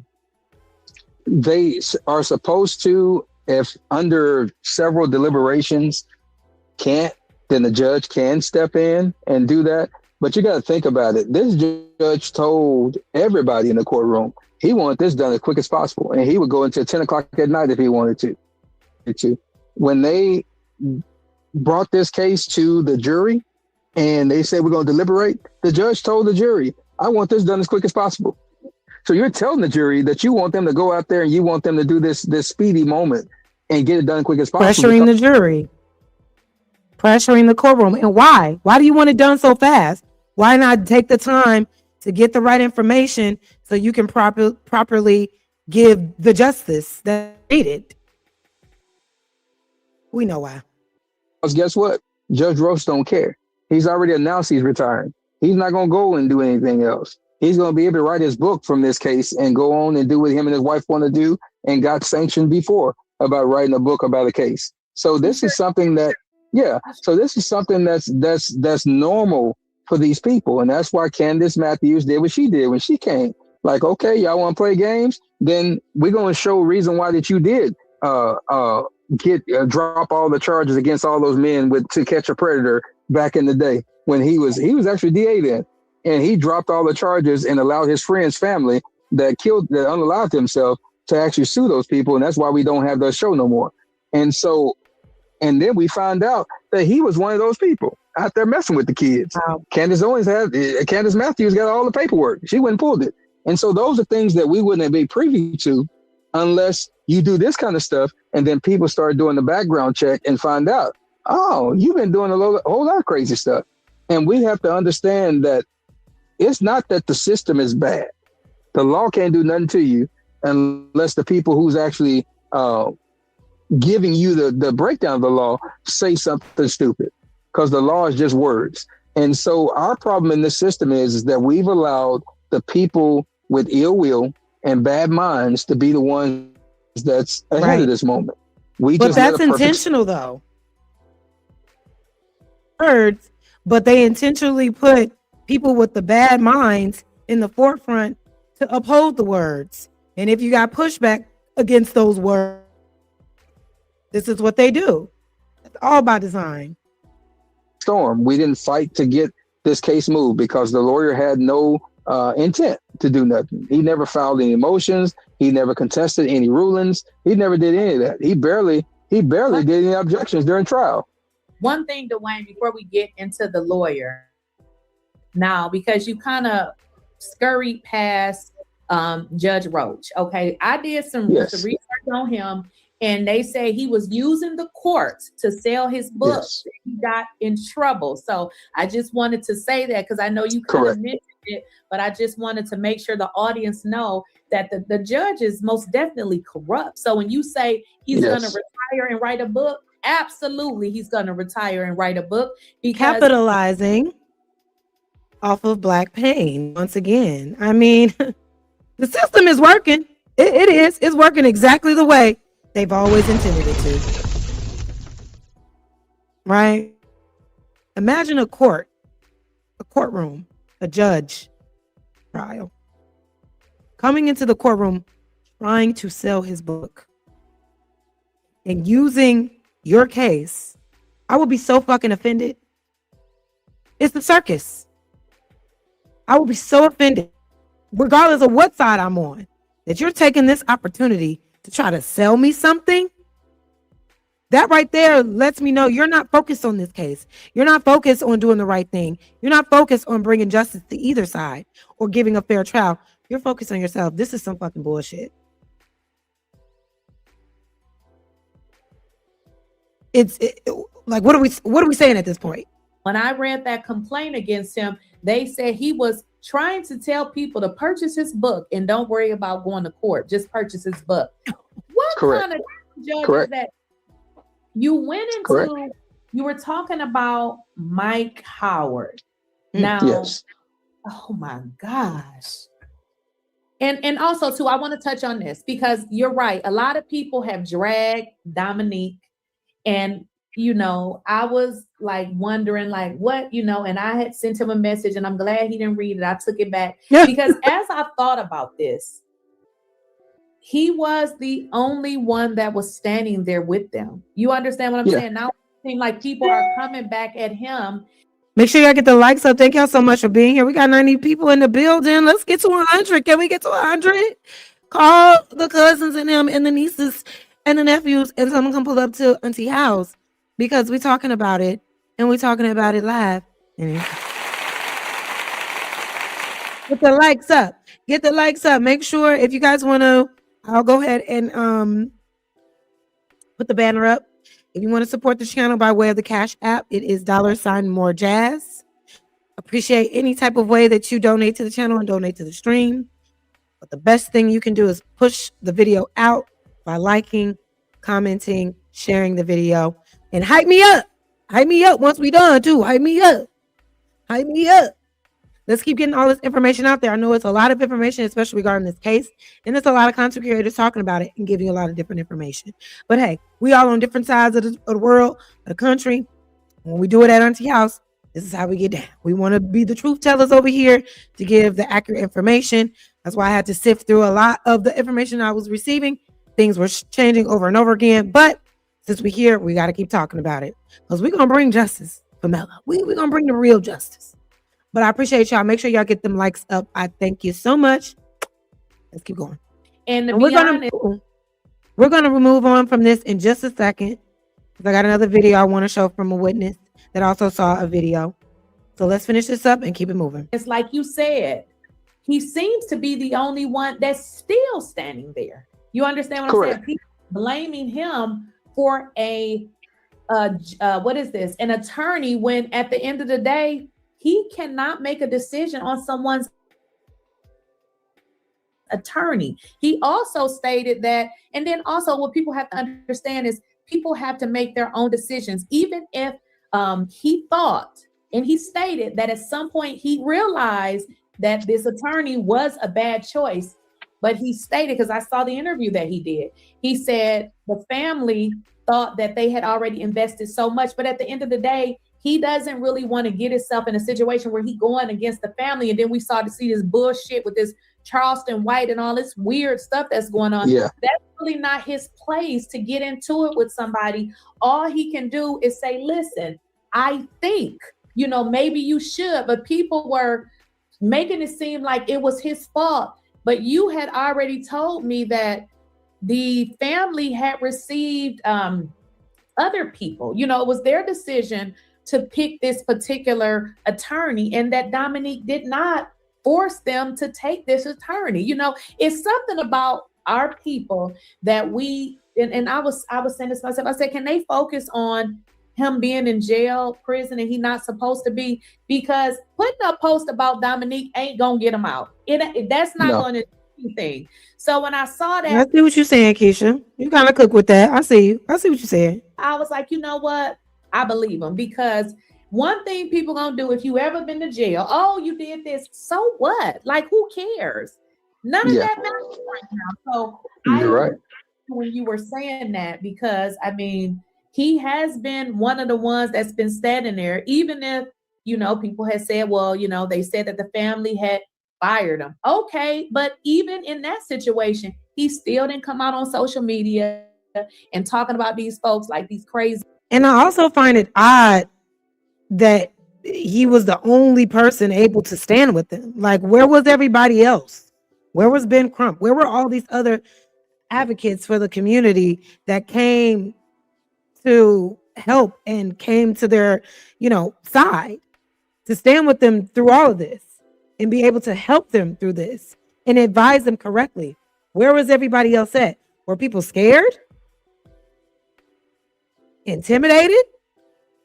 Did they feel like, because of the kind of case it was, because of the city that it was in, because of the judge and the DA and everybody that was involved, did they feel like, oh, ain't no way we're gonna be able to win this?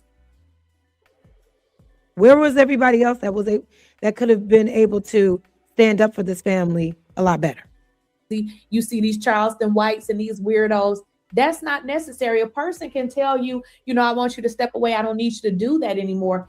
That don't mean that I don't like you. And one of the things he said, these people are always going to be my family. So I like him. Like, I don't care what the people say. I like Dominique. Most definitely. And for people dragging him, you're only hindering him from doing the work that he knows how to do to try to help Karmelo get out of this situation. And, he's been very upfront, very honest. If he feels that he did some stuff wrong, he'll be the first one to tell you. And I think people have to understand that. And we can't always be ready to cut the feet from under our people that have stood strong. And we've had some people that done some wrong stuff, yes. And you'll see me call them out, because that's what I'm on a mission to do right now.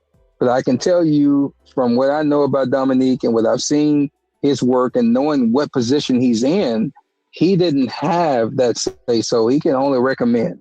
And so he can only recommend, but they took every recommendation, even the idea of deliberately allowing I guess it wouldn't have mattered either way, but choosing to have the jury do the sentencing instead of the judge.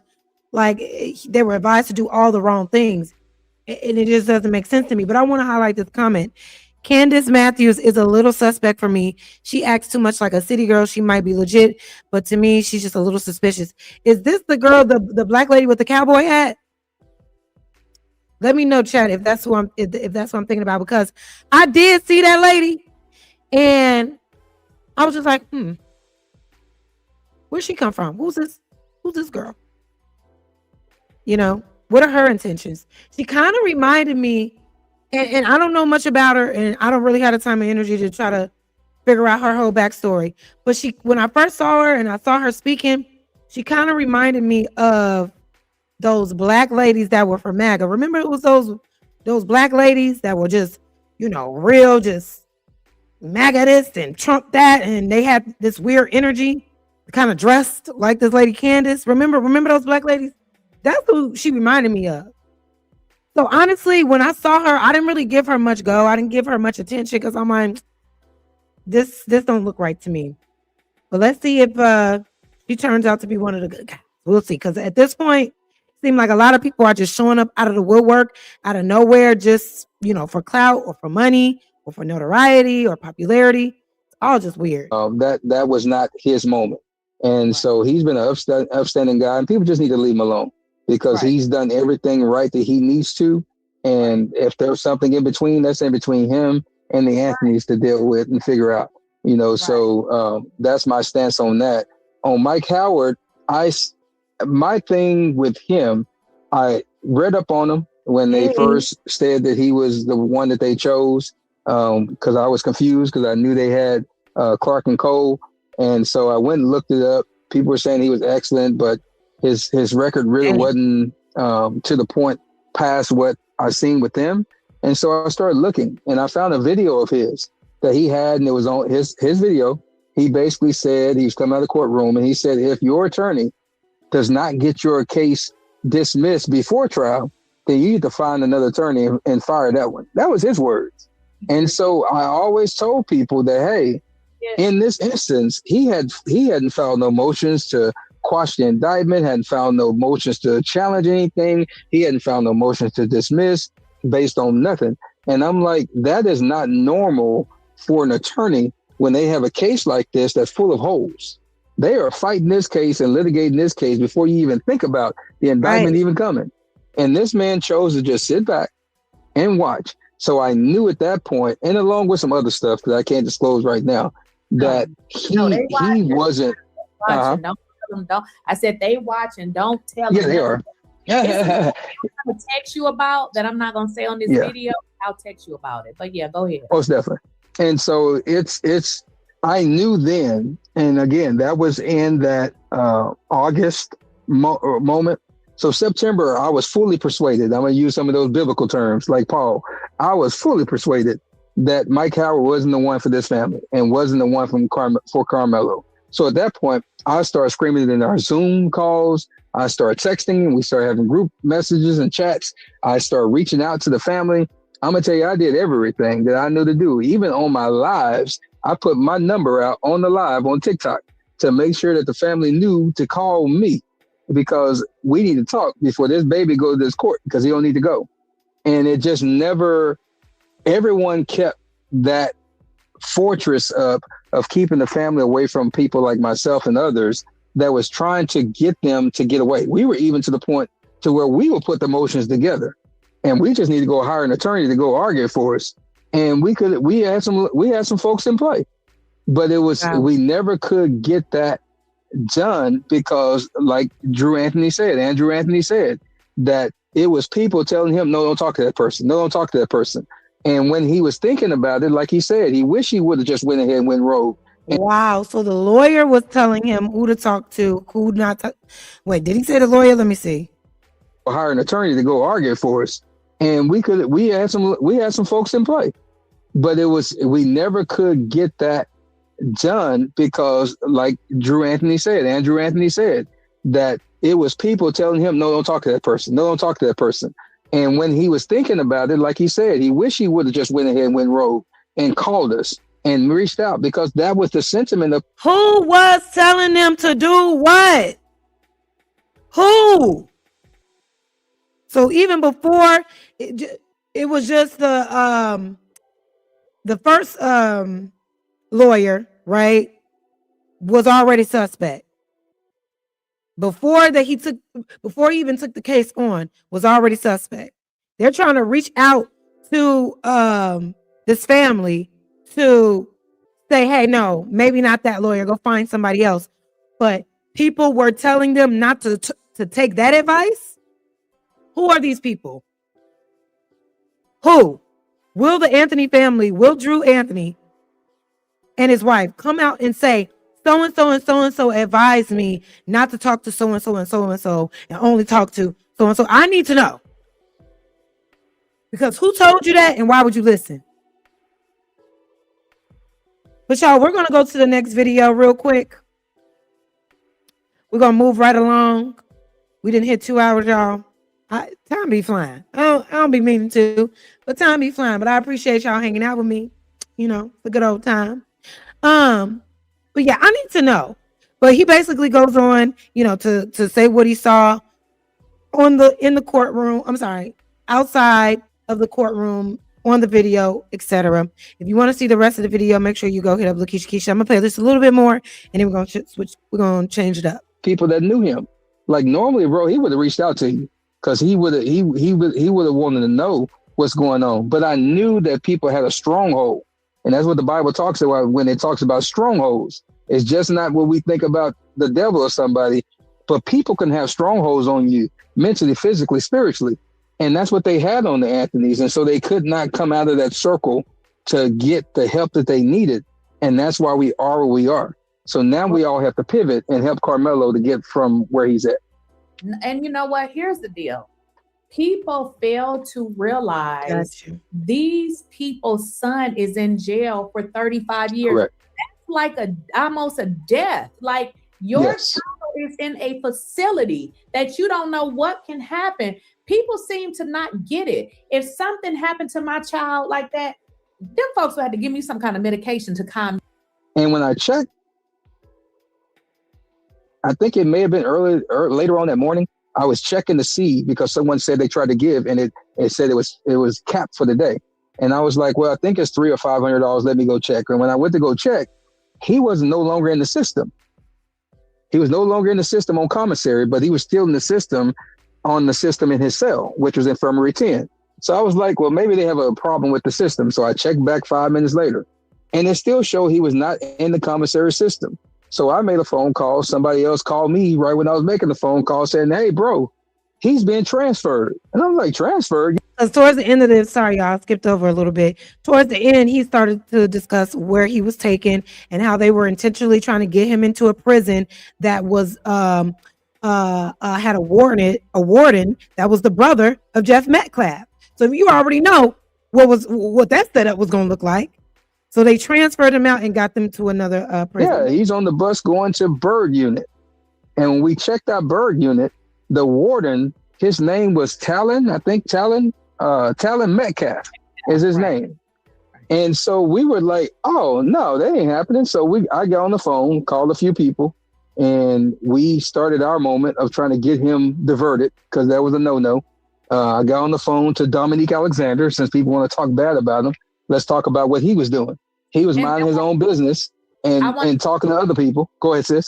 No, I want to stop you right there because, see, I put pieces of stories together. I heard what you said, and I listened with what Dominique said. So what you said was just, that was what he said, because you told me that you got on the phone and they called was it the senators or whoever you called, but he said he got on the call, the same thing you said. And that's connection to know that Dominique was one of the ones that you talked to make sure that baby did not go to that prison that had that warden that had the last name Metcalf, because originally it looks like they were trying to send him to a prison where the warden, and I looked that man up, he shows to be Metcalf's brother is what it shows up. They said that that's his brother. So it looks like he was en route to go to that prison, and somehow you, along with Dominique and some others, made sure that didn't happen. Correct. And Dominique was actually at the courthouse and he was doing some stuff. Well, that's good. That's good. I'm glad that they got him removed from that damn prison and got him somewhere at least more reasonably safe. But let's get into the next video, you guys. Make sure you hit the like button. On the video. Make sure you hit the like button. Thank y'all so much for being here. I'm going to play a little bit of Freezy's video. Shout out to Freezy. Shout out to Lakeisha Keisha. Thank y'all for doing the work that y'all do. Let's get into what this interviewer said. I'm sorry, what these witnesses said that saw the video. And let's see if it lines up to what we just heard. I ain't going to play the whole thing. We're just going to play just a little bit. I'm going to start it right about here.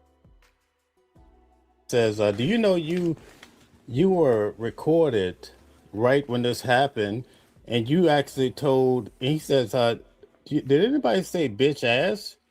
And so Eddie says, no, just the first word was used, but he looked like he was swallowing his spit. He started to get nervous.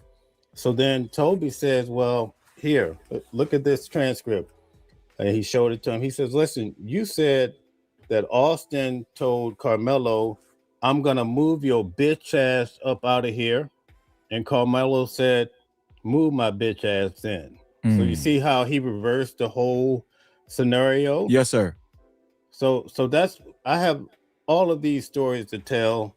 I just wanted to come and show you a little love on your channel. I saw you was out here tonight, but That's for them. I could go on and on. I could tell you the whole case. So It's crazy. Tried to secretly video it. Started, I'm talking about the bottom fell out. That's why they moved the canopy to cover him up. At 10:14, and in the end, the video expert said, listen, because the defense attorney, he says, so you can't even hear in this video, any of these details of who was aggressive. No, right? You can't even tell, but you can make out that Austin runs toward Karmelo, and then he runs back, he falls back or whatever, right? There's no movement or anybody else. Go ahead, 12 Tribes. hey, let me ask you this. And make sure y'all Mel. make sure y'all hit the like button at least. Hit the like button. You couldn't see that clear. Okay, guess who that was, Mel? Who was You that? said From what who? I Who understand was that? from people. Hunter. Okay, so you saying, and that's when you saying his brother fell back in his arms? Well, that was based on testimony. man. What I'm saying now is based on testimony, because we couldn't see who it was. I mean, we don't, at the time. Y'all didn't know who it watching- was chasing Karmelo. We just watching. We see Right. it. We see blurry things. We see. That's we don't- crazy. So check this out. 12. Mhm. Nah. Across. What was your view? Was it from across the stadium or was it close up? No, it was from across the stadium, about 160 feet. Oh, okay. So that's what happened. You guys saw the same video, but you saw the enhanced video. Yeah, and I'll tell you this much: The the third time I went to go see. Go ahead. I'm sorry. Go ahead. I can't hear you. No, I'm just saying, and that's the reason why they didn't show it to the audience. They didn't want us to see it because they want us to probably be confused about it. You know what I mean? He's saying that's probably the reason why they showed it the way they did in court, 12 Tribes, because Mel saying they probably wanted them to be confused about it and stuff. Yeah, clearly. Hey, look, I'm finna say this right here, and it's gonna really piss off these people who want this kid to spend the rest of his life in jail. You can see Karmelo when he came down the bleachers. Okay, the first time and the second time that I went to go see Karmelo, I went so early on, I didn't have anybody to get notes from. I think Mel said that he thought that's why he thought people were kind of capping.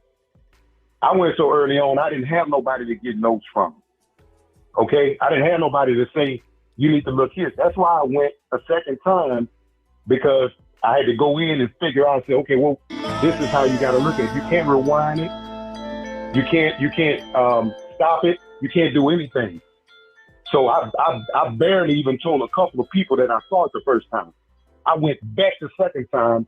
I knew what to look for then. I'll tell you this much.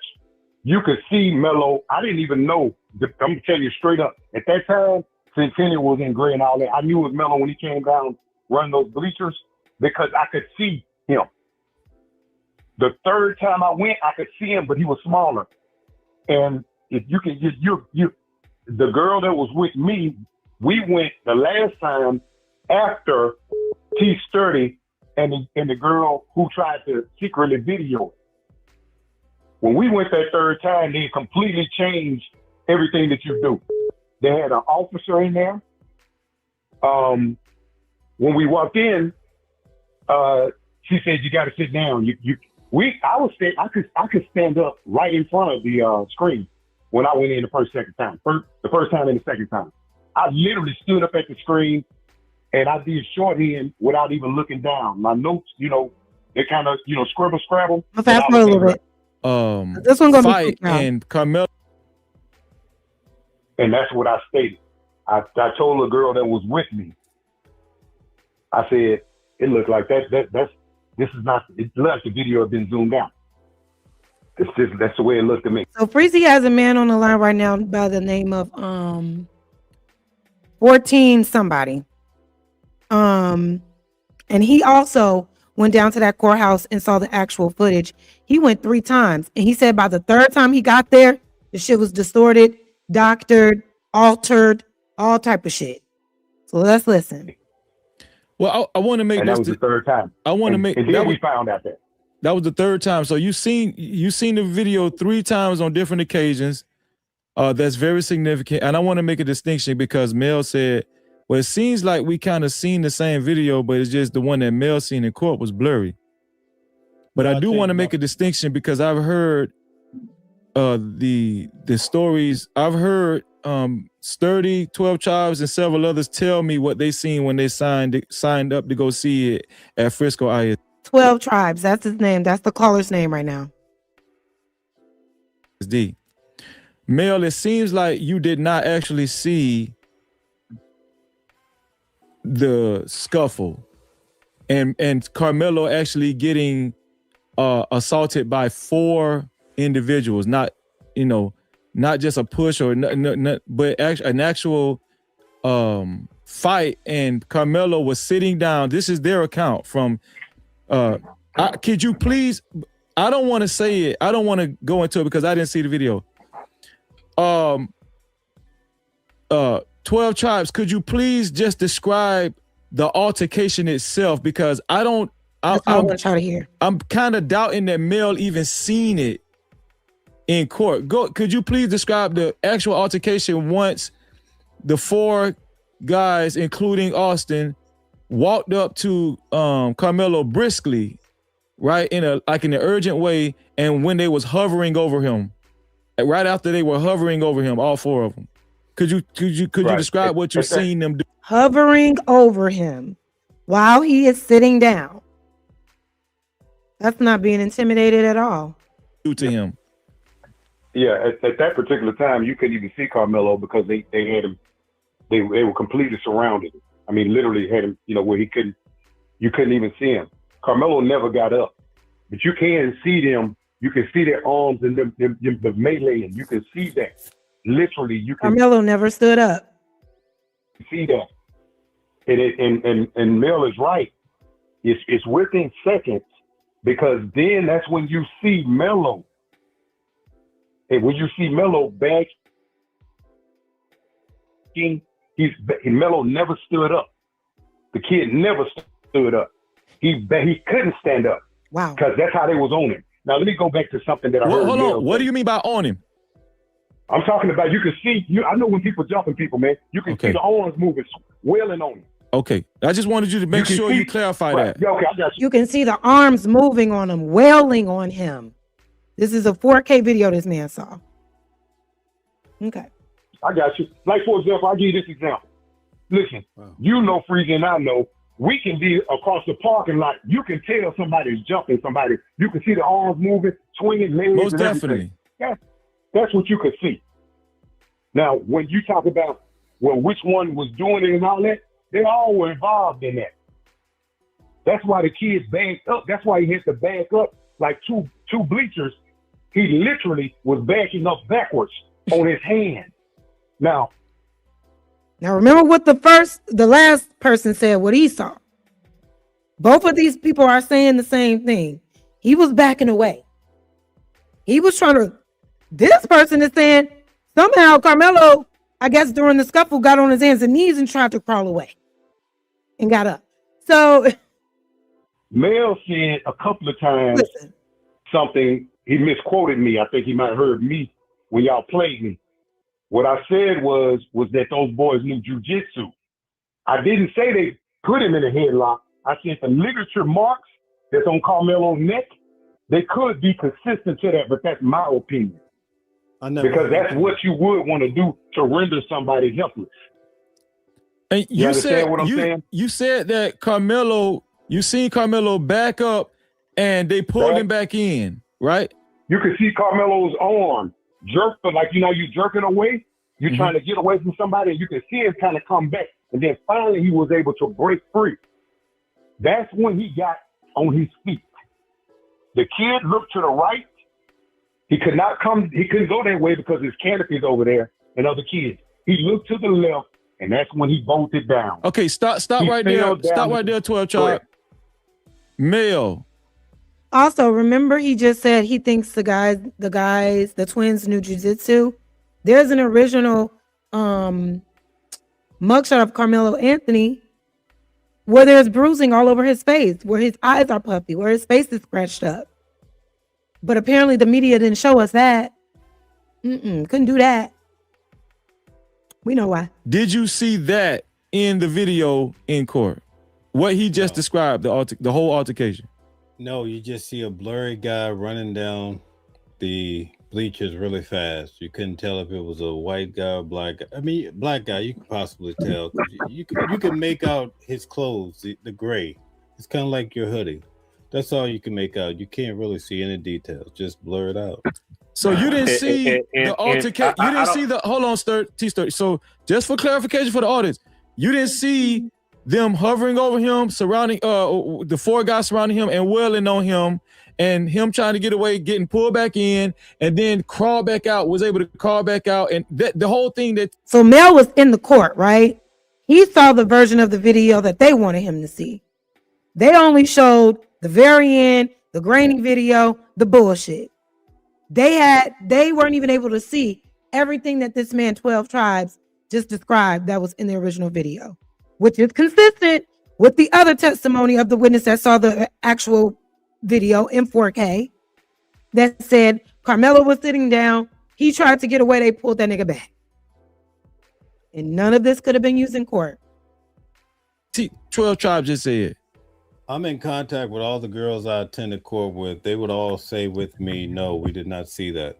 Every last one. No captivity. Go ahead, T-Sturdy. Go ahead, bro. Left out vital information on that tape. Oh my God. Ain't no way this wasn't no setup. Ain't no way they trying to hide the truth. The people that want to say, no, he was a murderer. He did it. He did this. No, they was lying. No, they're lying. Everybody in that courtroom was lying. And like the other man said, like Dwayne said, they already knew what they wanted to do with Karmelo before Austin even died. They already had it set up, already had the play and play. Golly, this is so messed up, y'all. Yeah, I don't know if it's the same person saying this, but I keep seeing this comment. We are in 2025, 2026. Forget 4K, even 380p gonna be clear. So for something to be grainy, that shit's on purpose. I agree. So let me say this. Let me say this then. This is what I find interesting. Mel said, that's why I asked him this earlier. Mel said he saw something running down the bleachers, but he didn't see the altercation. Well, then what was he running? What you think he was running from? And you said you saw the boys, and I'm not trying to put you on the spot, Mel. I'm just trying to pull this thing. Pisces, this is, I kind of agree. It's so many random people. But I mean, if you were in a situation, right, I guess it's like a two-edged sword. It's like, I would want my community to come and advocate for me like this, especially if what we're being shown in regards to my case is faulty and weird like this. So if people who aren't, lawyers or, community leaders, if you will, but they want to take their time to do the research, to get active, to be boots on the ground, to ask to see the real footage, to try to help my case, I would want that. And you want to care where it's coming from, but I would want my community to rally around me. But it is a lot of random ass people that you've just never seen before. So it's just like, we do want to question where these random ass people coming from, but at the same time, I would want my community, because I don't know everybody in my community, but if my community is watching my trial go down the way that it is, I would want them to be showing up the way that they have. So it's just, I feel you though. It is very random, and it is getting confusing. Yeah, but it makes some sense out of it. And then you say you saw the boys chasing them. Yeah. So why would they be chasing them? Remember, they just wanted them out of the canopy. And according to, I go back to video, Hunter Metcalf, I think they even stated that they didn't know that Hunt Austin have been stabbed. Another They didn't know statement that aligns. Okay. So where are we at? You saw that, but it looks like something was cut in, or I don't know. You tell me. Okay, I'm gonna let Mel respond. Go ahead, Mel. So I only saw one person. When I saw Karmelo running down the bleachers prior to that, in that 5 seconds, you could see Austin run to him and run back, basically. Go to him, come back. That's it. You didn't see if anybody else under that tent moved. And I hear all the same girls I went to court with, whatever. We're all saying. And you know what else is odd about this? First it was a tent, then it was bleachers, then it was a canopy. It's just a lot going on. The same thing. Oops. Sorry, y'all. You would have seen other movement under the tent. You only see Austin going toward him. Nobody else is moving. This is crazy. And all of a sudden, you see Karmelo go up the bleachers. He comes down. He falls, and then 3 guys. So Karmelo was always trying to get away from these motherfuckers, right? He left the tent, ran up the bleachers. They followed him up the bleachers. He ran down. It's like, and then that's another thing the defense needs to do. Where were all the adults when all this was going down? Because one, like it sounded like it was going on for an extended period of time. Like it wasn't just quick. They didn't move around from here to there. Bleachers running up and down, falling down. Where are the adults? Where are the people that are responsible for the livelihoods of these kids? Because that's what teachers, coaches, and when minors are with adults on field trips, they're responsible for these kids. If something happens to them, it falls on them. Why weren't any of the staff brought to the stand? Unless I'm wrong about that. But from what I can hear, what I've been seeing and hearing and researching, no staff member took to the stand and said what they saw, right? You hear that Karmelo ran to a coach. Maybe that coach did speak, right? I'm sorry, y'all. Again, it's a lot of information to remember. But I know the coach said he ran up to him. But where was everybody else when it was all going down in real time? Guys were after him. One bring everybody to the stand. Turn back, but I couldn't make out who he was. See that? He saw that. He saw that, but he did not see what actually went. What we saw. And like I said, Mel. Like I said, Mel, we'll be fools to try to tell you what you saw and didn't see. I don't want you to think me or 12 is coming at you. I'm coming at the system because that's fucked up. You saw a different video from what we saw. Yeah, it's apparent. And I would have never believed it had I stopped in here tonight. I would have said, man, these guys are crazy. They're just clout chasing. But listen, let me tell you what happened then. Then that means they recorded that in the 4K, and then they gave us a blurred up bullshit version. That's crazy to me. Hey, Mel. And in the age of AI, you can do anything to a damn video. You can make a new video.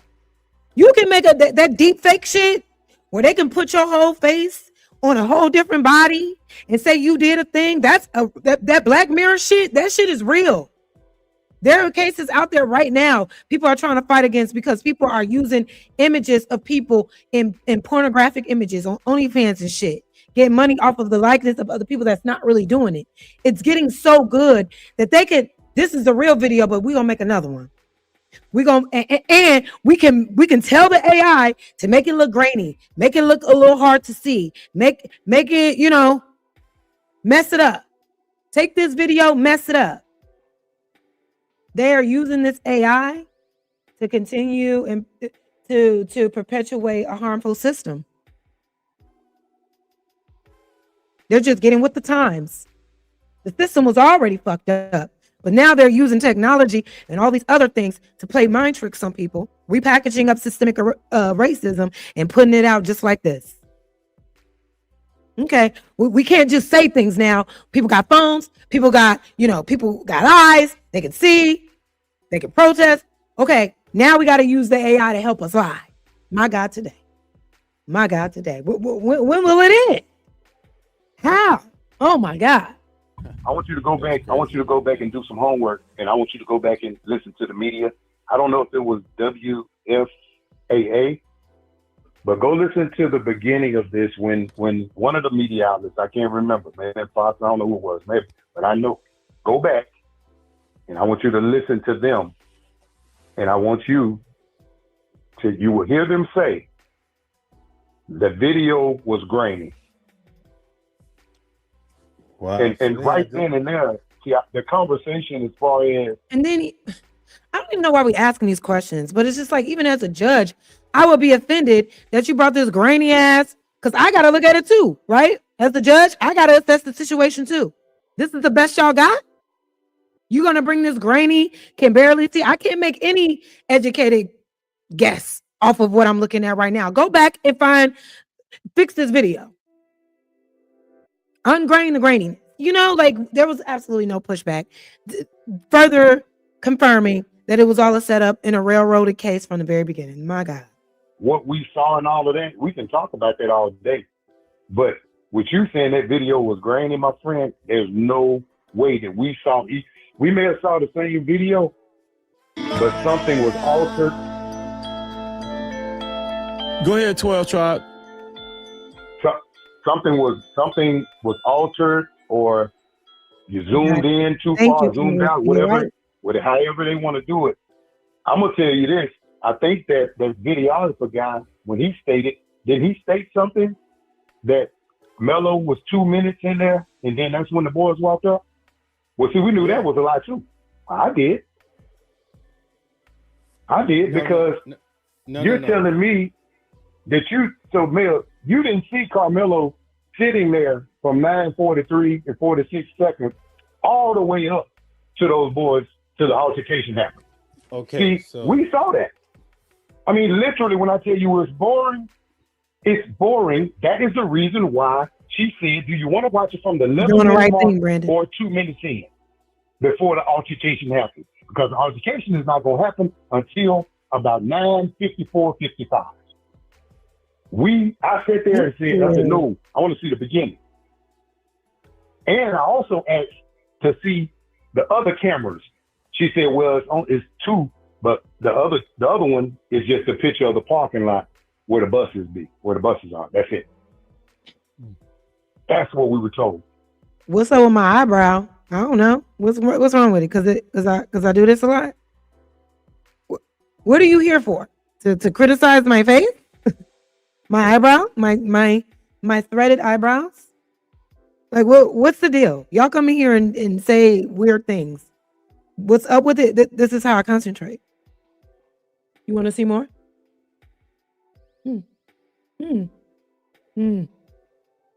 That one goes up too, you see? Not as much as this one. Get the fuck out of here, James Cunningham. You're not making any sense. Leave my eyebrows alone. That's what we were told. I asked her, because you could see the building. You could see the institute. It's called Andrews Institute or something. The medical building. Because I said, what is that building? What is that place right there? She said some athletic building. I think that doctor or whoever, I think he does help with the athletes. I guess if they get hurt, I don't know, but it's a medical building. Hold on. You can't say that they kept the evidence. Keeping the evidence suppressed is corruption in itself. Keeping the real evidence from the courtroom, from the jury, from the judge, that's corruption in itself. Who would corrupt the evidence if no one else has the evidence but them? They're the ones that's corrupting the evidence, no? The fact that they're withholding evidence is the corruption, sir. That's what I said.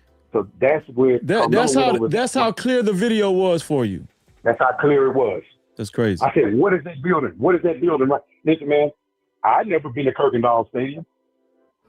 I later went because people were saying they were acting as if and if you looked at the media as well, the media made that stadium.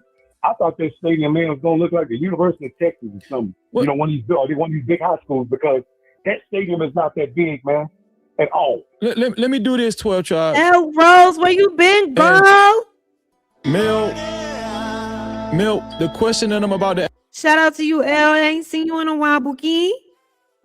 How are you? Welcome in, and shout out to everybody in the building. Make sure y'all getting them like that.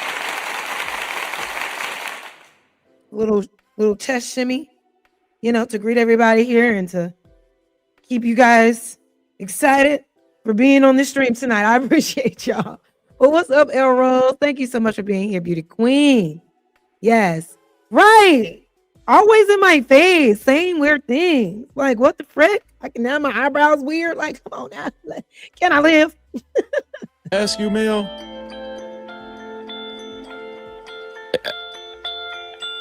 I'm not being funny. I'm not being facetious. You stated that prior to this, you felt like people that were describing this other video that you're hearing about now, you felt like they probably were either fabricating, or I forgot the exact words you used, or they probably just out of their mind, clout chasing or whatever.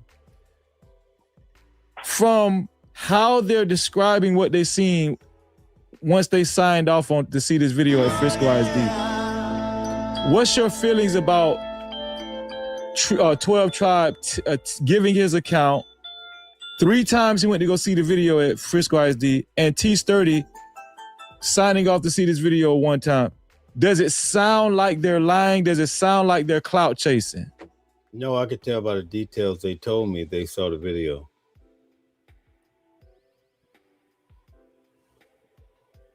That's facts. And I've been around long enough to know that 12 Tribes is telling the truth. I can hear it in his voice.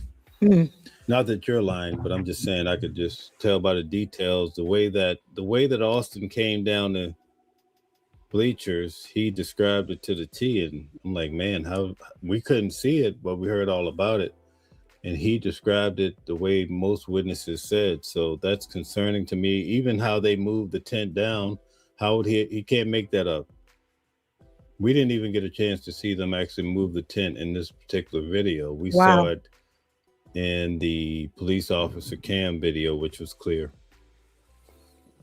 So yeah, we have a real problem. And I don't know, man. I'm glad I don't live in Texas, but this sounds like this could be a real problem for people local. Now, so that was the witness that saw the 4K video, the real video. This was also Mel that was in the courtroom that saw the video that was presented to them. So they're just comparing what they saw. And Mel is like, what the fuck? We didn't see any of that, but it is in alignment to the bit of piece that we did see. So I know y'all not lying about that. The way that these people are twisting things up, suppressing all of this evidence, it's ridiculous. And I'm literally praying for Karmelo and his family. Please find the right defense attorney. Please find the right representation. Because the decisions you've made, the other person tried to say, oh, it's the first time you're going through this. My first time going through this, because here's the thing, y'all. Y'all know I'm an auntie for real in real life.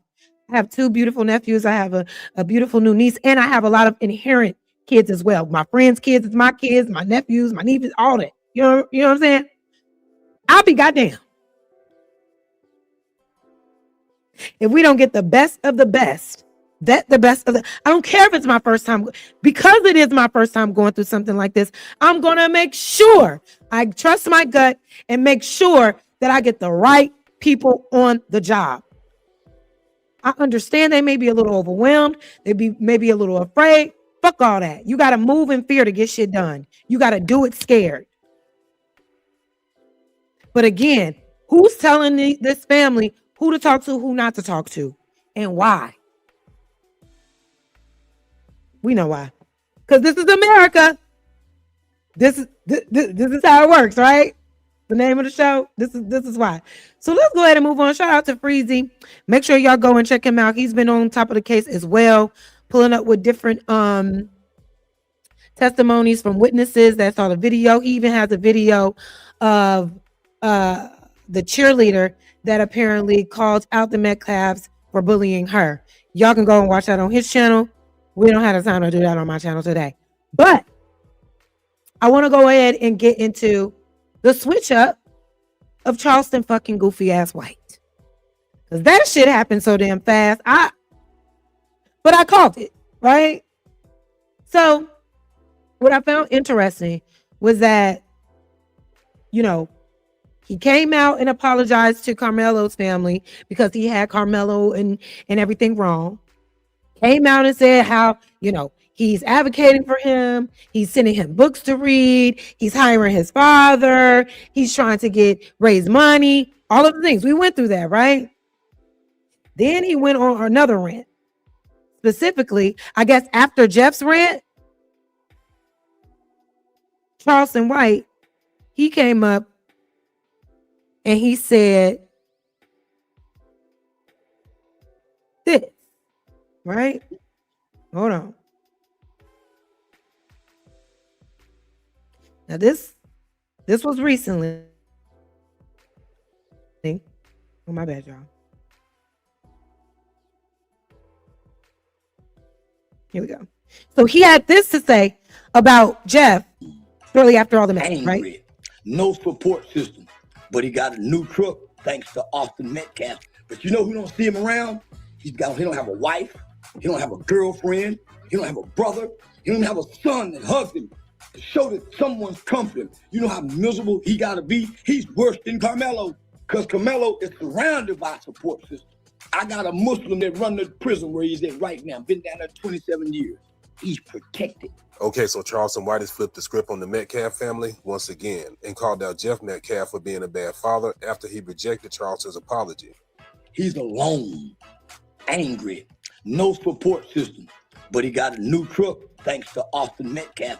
But you know who don't see him around? He don't have a wife. Okay, so I guess this is what he said. Then I found this video, right? I want to say this to the Metcalf parents.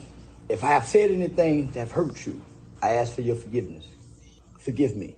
I was in my feelings, I was in my emotions, and I was in my own ideology at that moment. And with that being said, I want to talk to the father, not the mother. Okay, y'all, I think I got it backwards. I think I got it a little bit backwards. I'm sorry. This video came first. He decided to apologize to the Metcalf family. Then Jeff did his video. And then Charleston White came out with the last video we just saw. So sorry, I had them backwards. But let's hear about this apology, because what are you apologizing for now?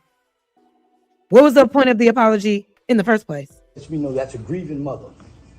And I want to tell you, Mr. Metcalf, I have no quarrels with you, sir.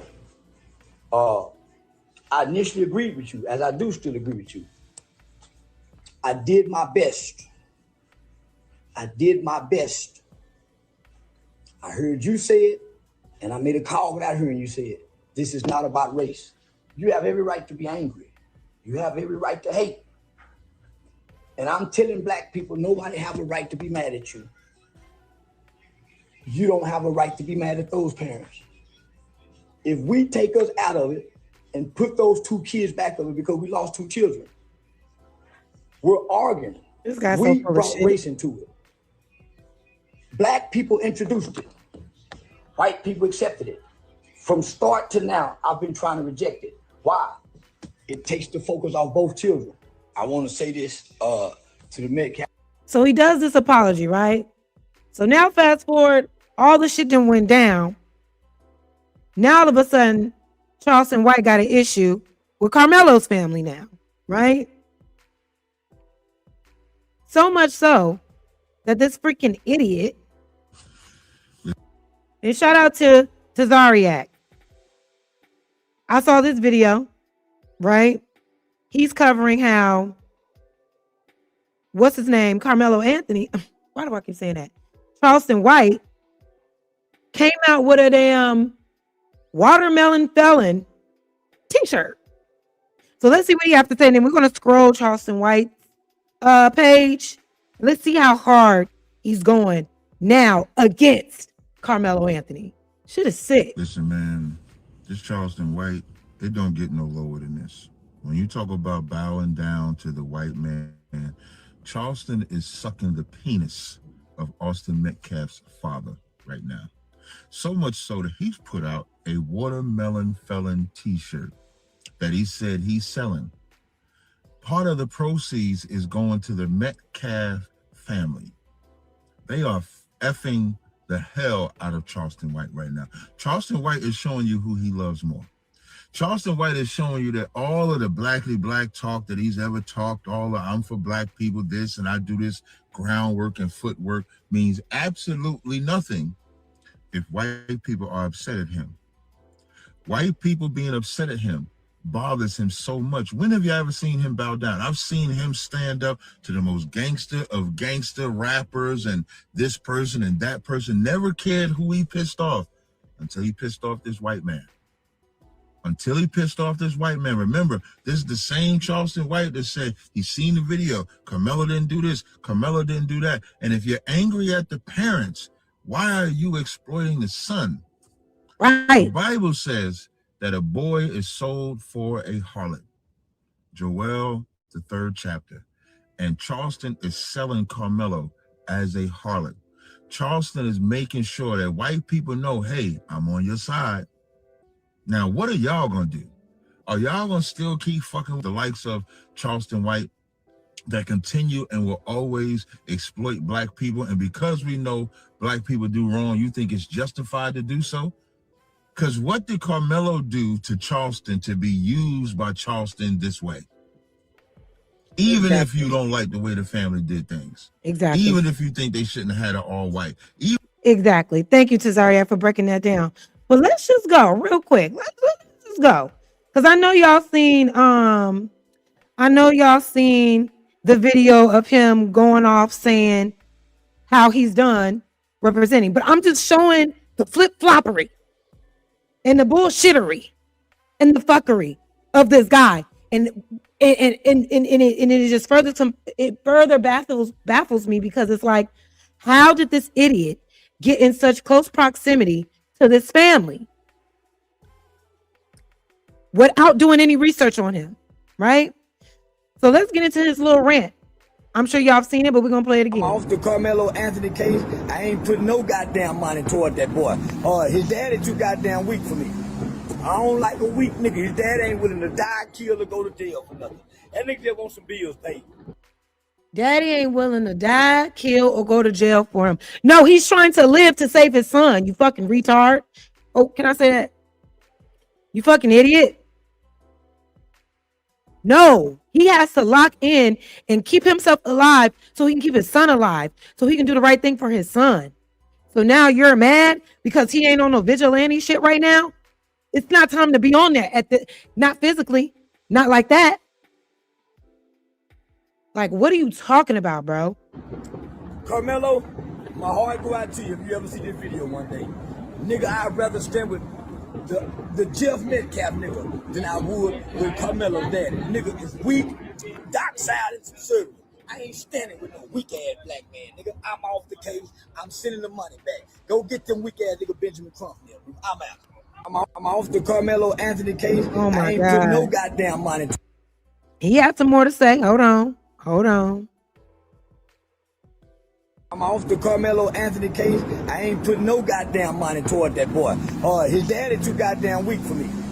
I don't like a weak nigga. His dad ain't willing to die, kill, or go to jail for nothing. That nigga just wants some bills paid.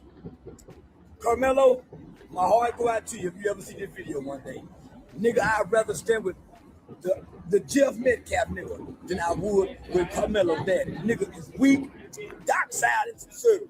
I ain't standing with no weak-ass black man, nigga. I'm off the case. I'm sending the money back. Go get them weak-ass nigga Benjamin Crump there. I'm out. I'm off the Karmelo Anthony. I'm trying to find the longer one, y'all. My bad. Where he was literally going in. He was literally going in, talking about the reasons why he don't want to be an advocate for him anymore. Let me see if this shit on his page. Yeah, here we go. I'm off the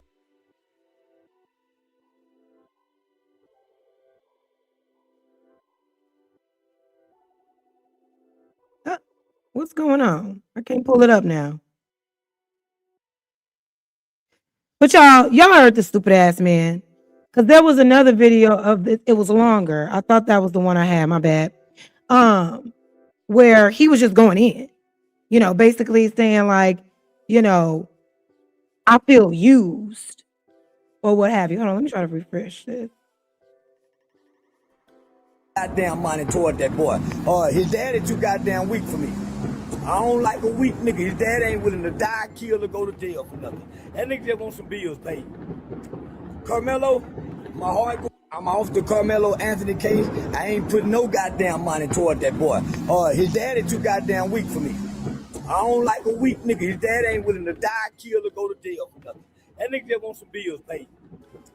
Karmelo, my heart go out to you if you ever see this video one day. Nigga, I'd rather stand with the Jeff Metcalf nigga than I would with Karmelo's daddy. Nigga is weak, dockside and conservative. I ain't standing with no weak ass black man, nigga. I'm off the case. I'm sending the money back. Go get them weak ass nigga Benjamin Crump here. I'm out. I'm off the Karmelo. Y'all forgive me. I cannot find the video that I'm looking for right now. I am so sorry. Let me see. Oh, not him. Oh God, I didn't realize that was that. Hold on.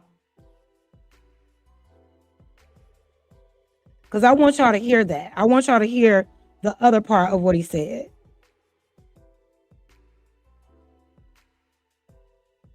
Oh my God, I did not mean to click on that nigga's face, y'all. Oh, Jesus. Get him out of here. The devil is a liar. The devil is a liar. Okay, here we go, y'all. My bad. I'm sorry. Shout out to Stingy K. Thank you for the full video. This is what I was looking for.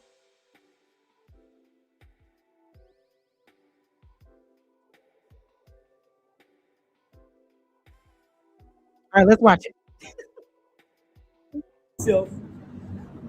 From the Karmelo Anthony's case, I am no longer involved with the family.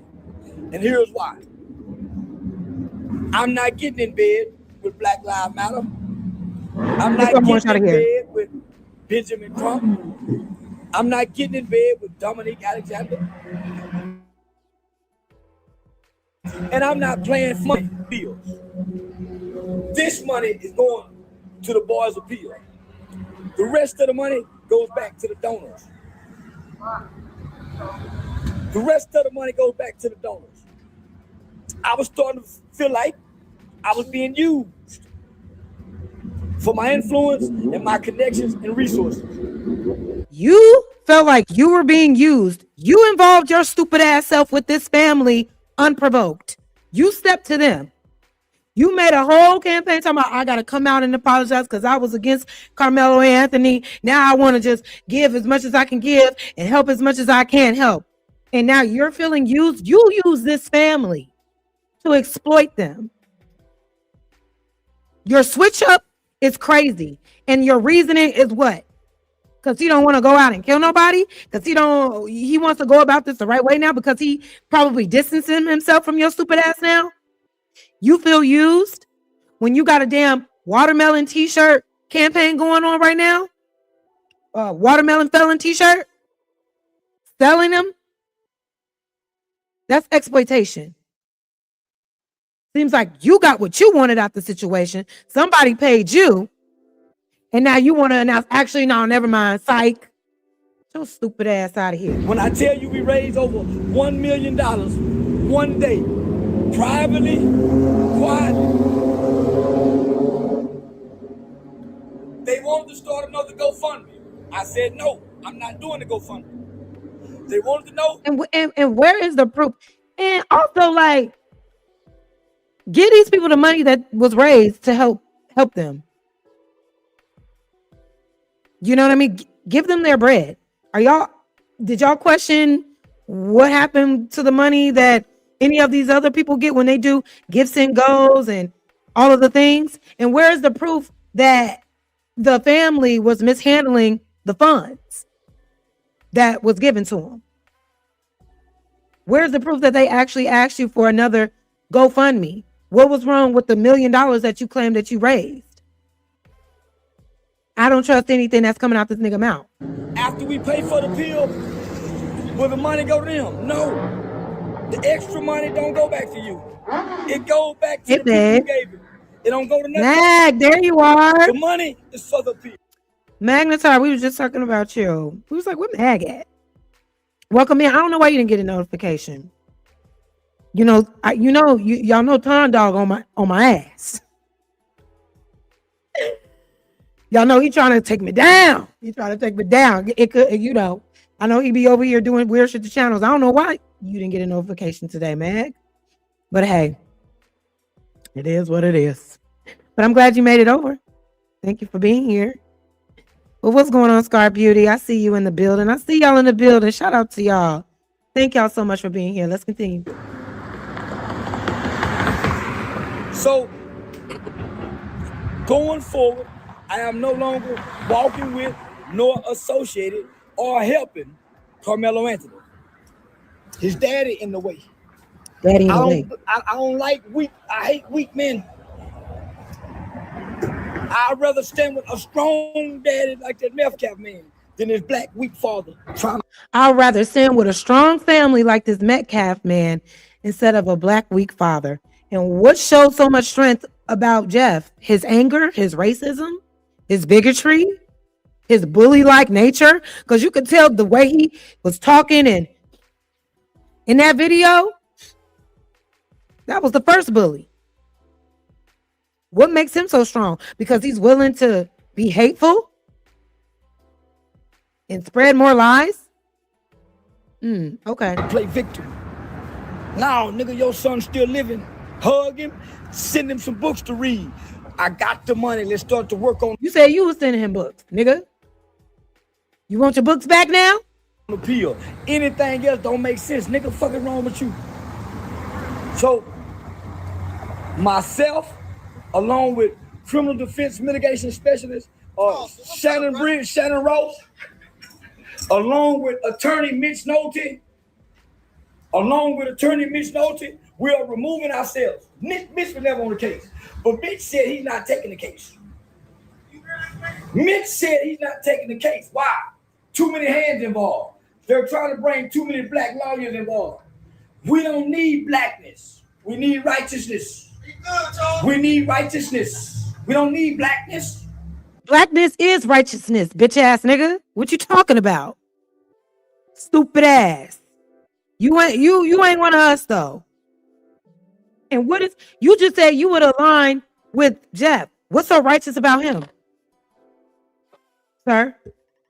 Just saying anything to try to sound like his stance makes sense, to try to sound like him backtracking and totally doing a whole flip on Karmelo after inserting yourself in their situation, crying on the phone with Anton, trying to get a random ass interview with Anton. How that would be helpful, we still don't know.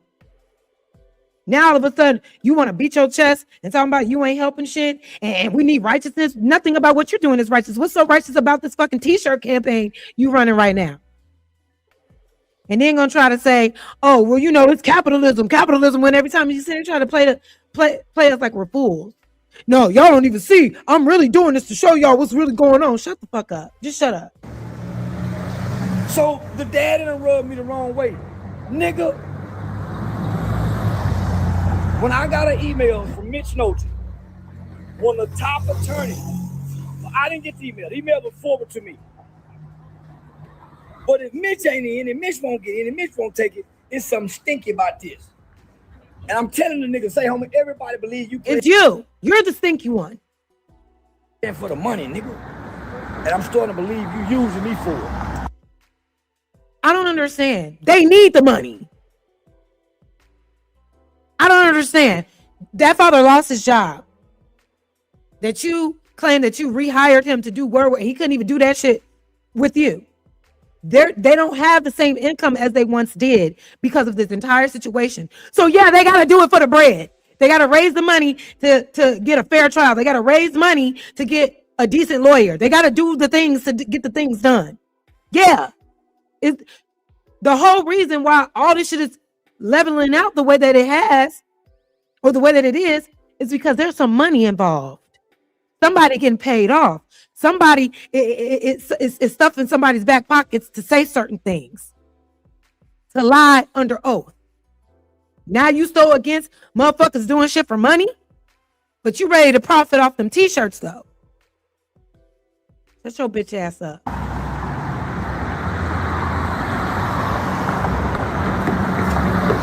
You want to get the money, but then disassociate yourself from me? Nigga. If your heart was in the right place, bitch ass nigga, it should be like, I understand. I hope this money helps. I hope that it solves the issues that we're facing right now with your son. I will support at a distance. A righteous black person, a righteous person just in general would have been given from the heart, and if something changes and they go in a different direction, the heart will stay the fucking same. But because they don't want to associate with you anymore, they don't want you attached to their case like this anymore. Now all of a sudden you mad? Now you want to renege? You was never a real one, and I called it from the jump. It was a lot of people like, no, he's doing the right thing. He's sincere. I didn't buy it. I didn't buy it. Never bought it. I'm like, this nigga's full of shit. This is some clout shit. We'll see. Because where did you come from?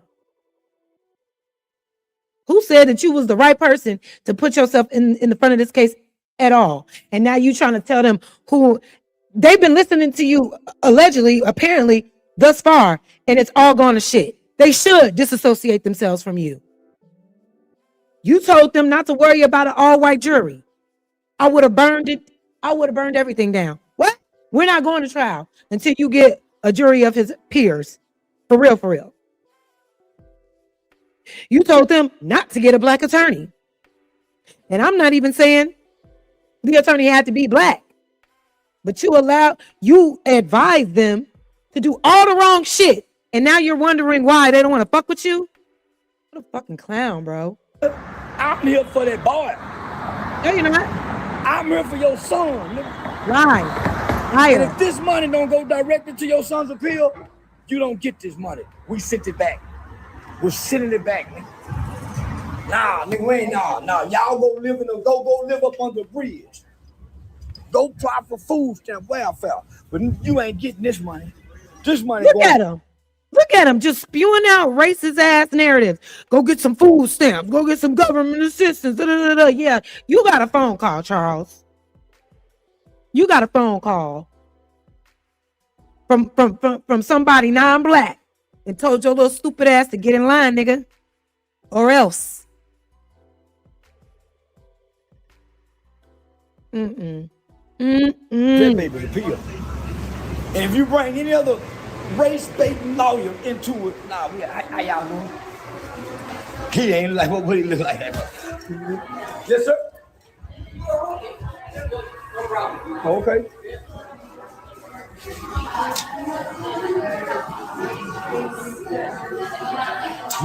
So, that could be it too. I'm not in it for the money. Long before. Bitch ass nigga, you are in for the money. But I want to read this comment. He says, Jazz, I think he jumped ship because of Anton. You know, he was talking to AD last week on AD Morning Show, and you know him and AD cool. Who knows? I know anybody. I wouldn't be surprised. Anton be in everybody's, like on the line with them in the background, feeding information, persuading, doing all of the things for his personal game. Who knows? Who knows? It was just the simple fact that Charleston called Anton for help. That made absolutely no sense. The fuck? On this internet thing, I've been working with children, helping children like Karmelo Anthony, helping children like yes and no. I hate to have to make this, but it's right. And if we doing an appeal, the money go to appeal, not house bills. Not house bill. This isn't our court. Now, I know a lot of y'all gonna be in the comments like I told you it wasn't gonna last a week.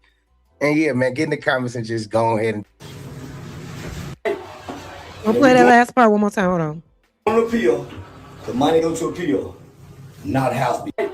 Helping children like Karmelo Anthony, helping children like yes and no. I hate to have to make this, but it's right. And if we doing an appeal, the money go to appeal, not house bills. Not house bill. Who do you to fucking determine what they need to use that fucking money for? But I think you might be right, B-Boss. Now that I think about it, because what he's saying sounds in alignment to what Anton be saying and how he has been speaking about this case. That's crazy. Anton got niggas like this. Do what I say, niggas. I don't care how you feel about it. And y'all just do it. That shit crazy as hell to me. I could never go, as you know. This isn't our court. Now, I know a lot of y'all. So that was his rant, right? That was his rant on him no longer wanting to support Charleston White. Okay, cool. I mean, I'm sorry, Karmelo Anthony. I don't know why I keep getting these names confused. But I just want to go get into the captions of what Charleston White was saying on, because he's doubling the fuck down, right? This was an opportunity for him, but now he's doubling down. So here's one of the, now mind you, I refuse. This picture right here is so scary to me. The way they cut all this boy hair off. And also shout out to that last, hold on, let me share this one more time. Shout out to this content creator Sting K. Go ahead and subscribe to him. He's doing some good content as well. I always want to make sure I shout out the people I get the information from. So thank you. But back to this. This picture right here says a lot. The way they got his head shaved, the way they got him in a little burlap sack, they are sending a very clear message of what they want, of how they're sending a message of how they still view us.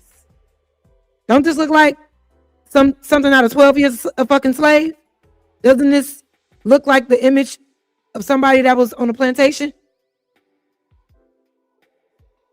They're not slick. Shaving all this man hair off for what? Why did they have to do that? Burlap sack, looking skinny, don't like it. But this is what because I don't think y'all can see it the way I can see it, but I'm gonna try to make it a little bit bigger. Okay. This is what he says in his caption.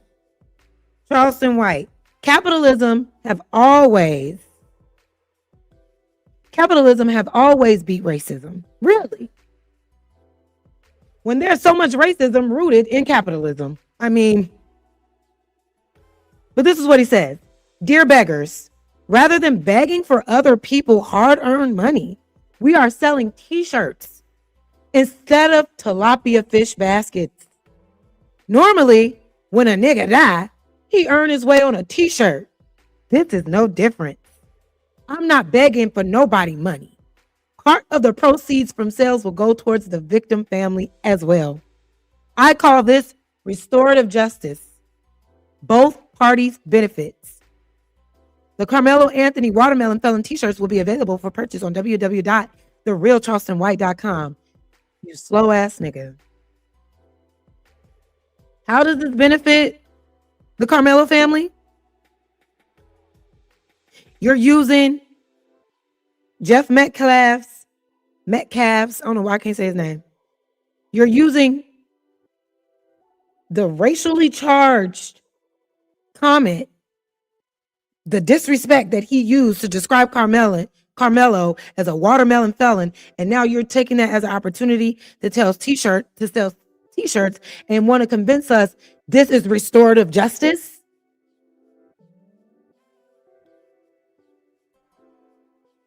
The proceeds will go towards the victim's family. So you want us to believe that you're going to split this money? Oh my God. My head's starting to hurt. You want us to believe that you're going to split this money that you are potentially going to get from exploiting Karmelo Anthony. You mean to tell me that you're then going to give half of those proceeds to Karmelo Anthony's case? Wow. And then we have this one. Because the other one, I didn't even think was on this page. No, he did this too. This one says, watermelon felon, guilty of murder. Capitalism supersedes racism every time. Where? How? When? Where's your proof of that? That makes absolutely no sense.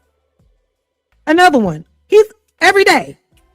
Every day. You ain't doing it for the money though. Because it's only a racist gonna buy this shit. So you're gonna say that it's going to do restorative justice, but you're gonna apparently use racist money to help Karmelo Anthony's case. That's what you want us to believe. And then you got goofies in his comments. I mean, y'all got to think for a minute. His own family didn't come to his sentencing, but still asking for money. It's the root of all evil, and that's all they care about. Guilty or not, the young man family dipped on him for money. Now, there is allegedly the parents of, what's his name? Karmelo left the courtroom when they started to do the sentencing. Why they did that dumbass shit, I do not know. But my guess is, shit, somebody must have told them because they obviously listening to everybody that's telling them to do something. Ain't no way. Why they did that, I don't know. Taz was live earlier and he said something along the lines of maybe they left because they didn't want to see their son in handcuffs. They didn't want to, you know what I mean? Fuck that. I'm going to be there from the rooter to the tutor, the start to the end. And stand with my son. We don't know the real reason why. I don't think it was a good decision. Anybody in the chat have any idea why the parents would leave during sentencing? Because that is kind of strange. But when you do stuff like this, now they're going to pick apart everything these parents have done and everything they're going to continue to do to try to justify this shit that Charleston White is doing. Look at this.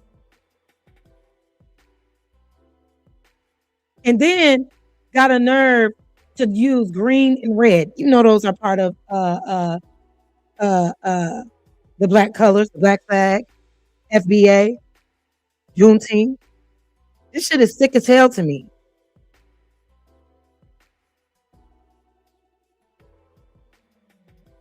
Great justice served. A total switch from everything else. What is this? Wow. This is a message that he sent to Karmelo Anthony's father. My son is free, so it's easy for me to say, fuck you and your son. Nigga, you came to me and I helped you. I'll make sure your son catch hell in prison. Wow. I think I know you well, a nigga who laid down his son. I feel sorry for you. And that's, again, I'm confused. How did Charleston White, did Karmelo's family seek help from Charleston? I don't believe that. I believe Charleston inserted himself. And they got on I can help you. Yeah, can you help us? Can you help us figure that? I don't think they came to you out of all people looking to help this case. I don't believe that shit for 1 second. Another message. Now, these are old texts. Now he's trying to show old text messages of Karmelo's family or his father showing appreciation and thanking him for the help. This is before you did the flip, though. This is before all that. Don't try to show it now as if, you see, he came to me. He came to me first. No, this is just showing like he's showing appreciation for you helping in the way that you thought that you were. But this doesn't prove anything. Now here, he posted this a day ago. Now this was back in November. Now the last messages, hold on, let's look back. These messages are from January 24. So they've been in contact with each other for a while now. Looks like around November, the family was starting to pull back a little bit. Okay. So Charleston says, good afternoon, Mr. Charleston. I want to apologize for not being in contact. This is from Karmelo Anthony's father. In contact for a while, but I also want to let you know how much I appreciate the support you have given me and my family and how much you've shown you care in the midst of all the hate you and I have both received. I also really appreciate and I thank you for introducing me to boxing because I feel like this is something that I would really want to build on after the storm is over. So I thank you and really appreciate you, and have a happy Thanksgiving. This sounds like a man that is getting privy to the bullshit and is like trying to soften the blow of the breakup. Let me go ahead and apologize and show my gratitude, because I'm finna stop fucking with this person. That's what it gave to me.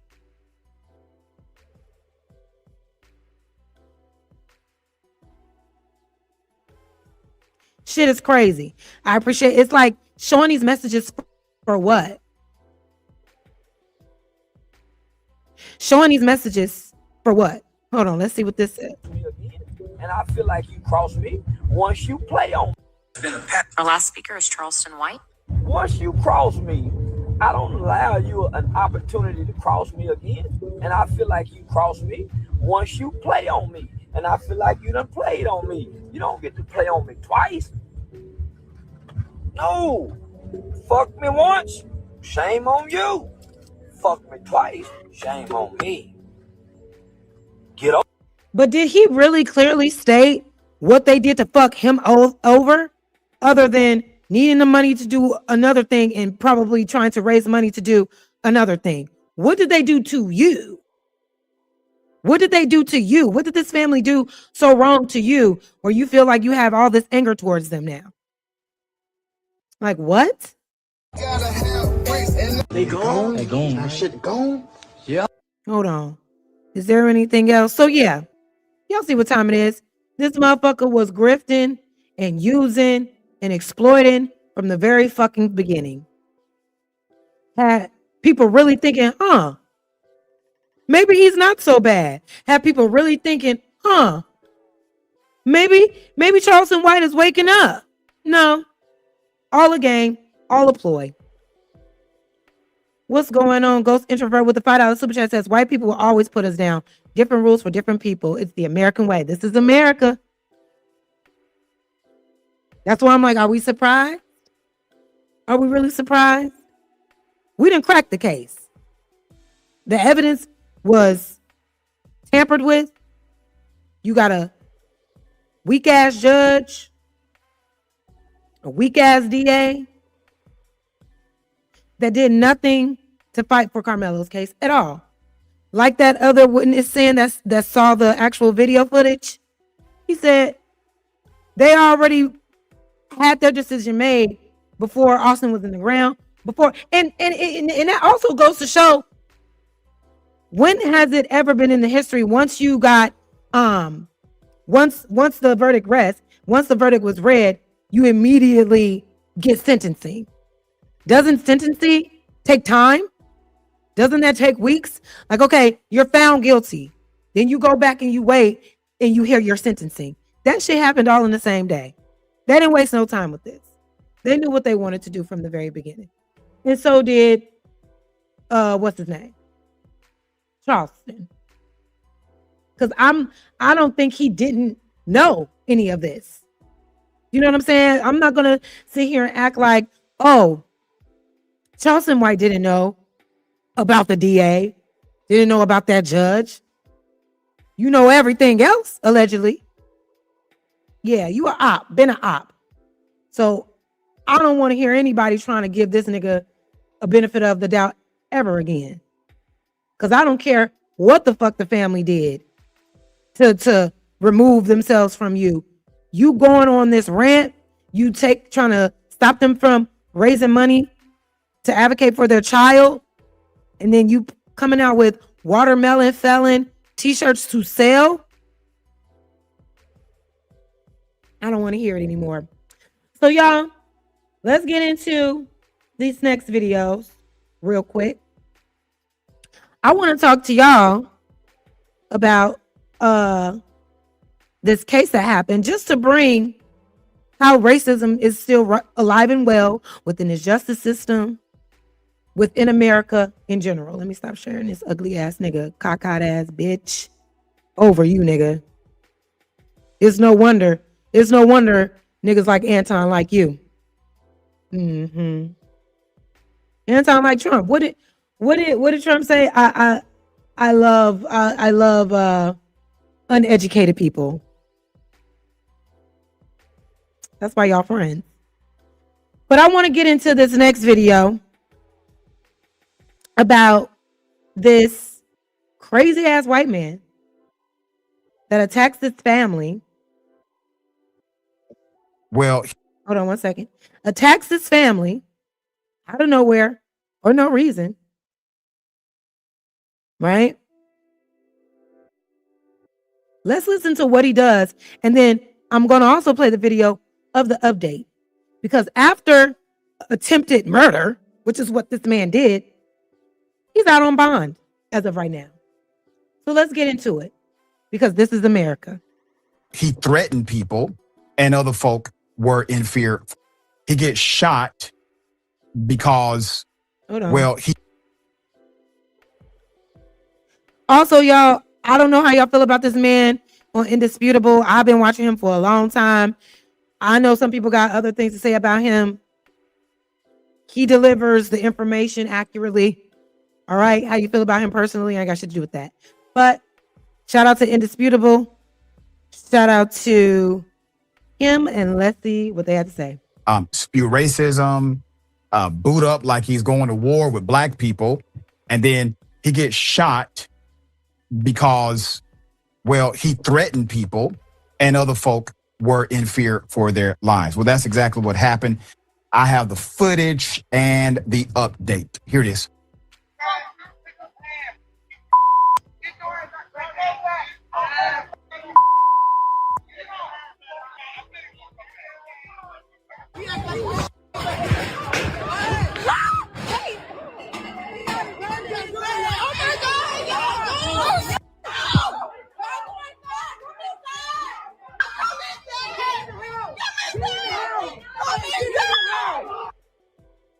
Yeah. Full on hate crime. Full stop. No way around it. Stop playing in my fucking face. The perpetrator got shot and got arrested. Okay. Put it up full mass. So a black family in Leesburg, Georgia is now traumatized after a white supremacist targeted them during their family reunion. You heard in the footage, he called the family members the N-word and returned to the scene with a rifle. He decided to fire several shots. Here's the perpetrator. Because he decided to come back to the scene and fire multiple shots at black people, the perpetrator, Jeffrey. And I want you to look at his face. He don't give a fuck. He proud as hell. And he'll do it again. He'll do it again. Tyler Kinzer has been arrested and charged with aggravated assault. Keep his picture up. I'm going to get into how it unfolded in just a minute. I want to say something about the charges levied against him. These charges don't fit. This is easily an attempted murder charge. Easily. Okay? And he gets shot because he's actively putting others in danger. And the police know this. That's the reason why nobody else got arrested. But for him to be charged with such a light charge as aggravated assault when he could have killed. Aggravated assault. They gave Karmelo Anthony how many years? 35? For defending himself. We know the truth. He was defending himself. Wasn't premeditated. Didn't wake up that day trying to plot. According to the twins, to them white boys, they never even knew who Karmelo was. Well, they knew who he was because they were jealous of that boy, right? He was a star athlete, came from a good family, had a job, all type of shit. But when they saw him, when they were able to get in proximity with him, that's when the shit all ensued. They surround this boy, beat him up. He tries to crawl away, gets pulled back, and that boy falls on a tool that was used to help defend himself. Karmelo Anthony. Thrown in jail immediately. Sentenced to 35 years. for first-degree murder. Why couldn't he have gotten aggravated assault? I can answer that. Because he didn't, because he actually unalived somebody. So you got to trump up the charge. Okay. But still, this is premeditated murder. He left and came back with guns. Right? But they only gave this white man an aggravated assault charge. This is America. Members of a family at a family reunion is insane to me.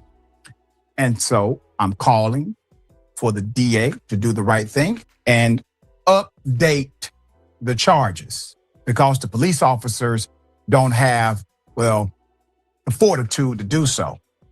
At about 9 p.m., this is what happened. At about 9 p.m., family members said they were standing in the front yard when a car drove past the home.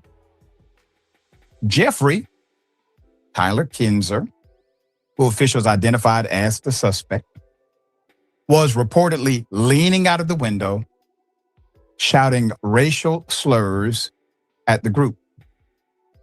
Quote, Please understand.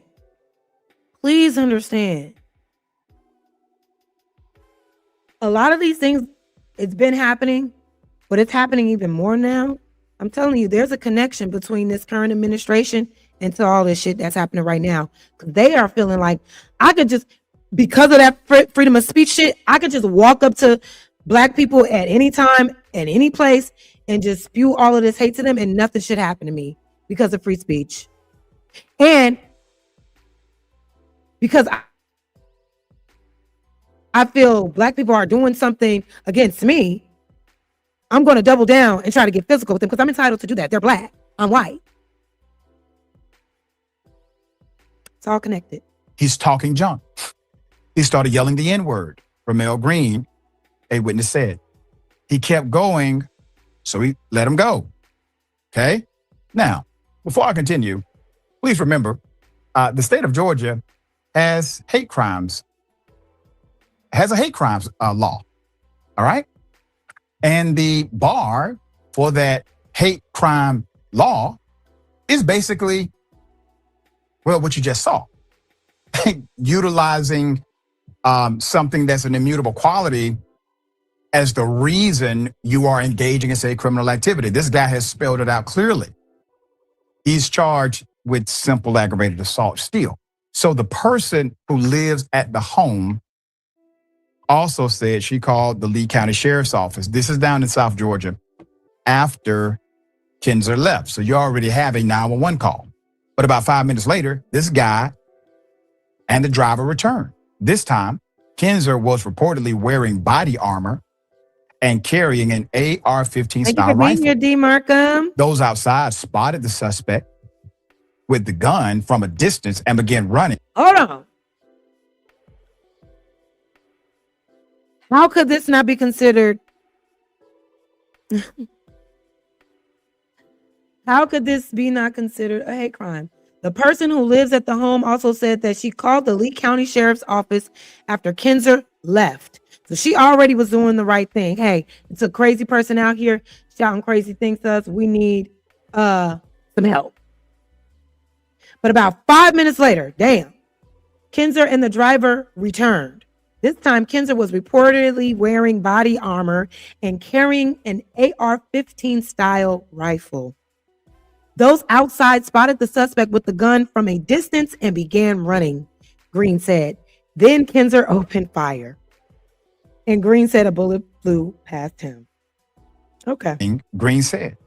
Then Kinzer opened fire and Green said a bullet flew past him.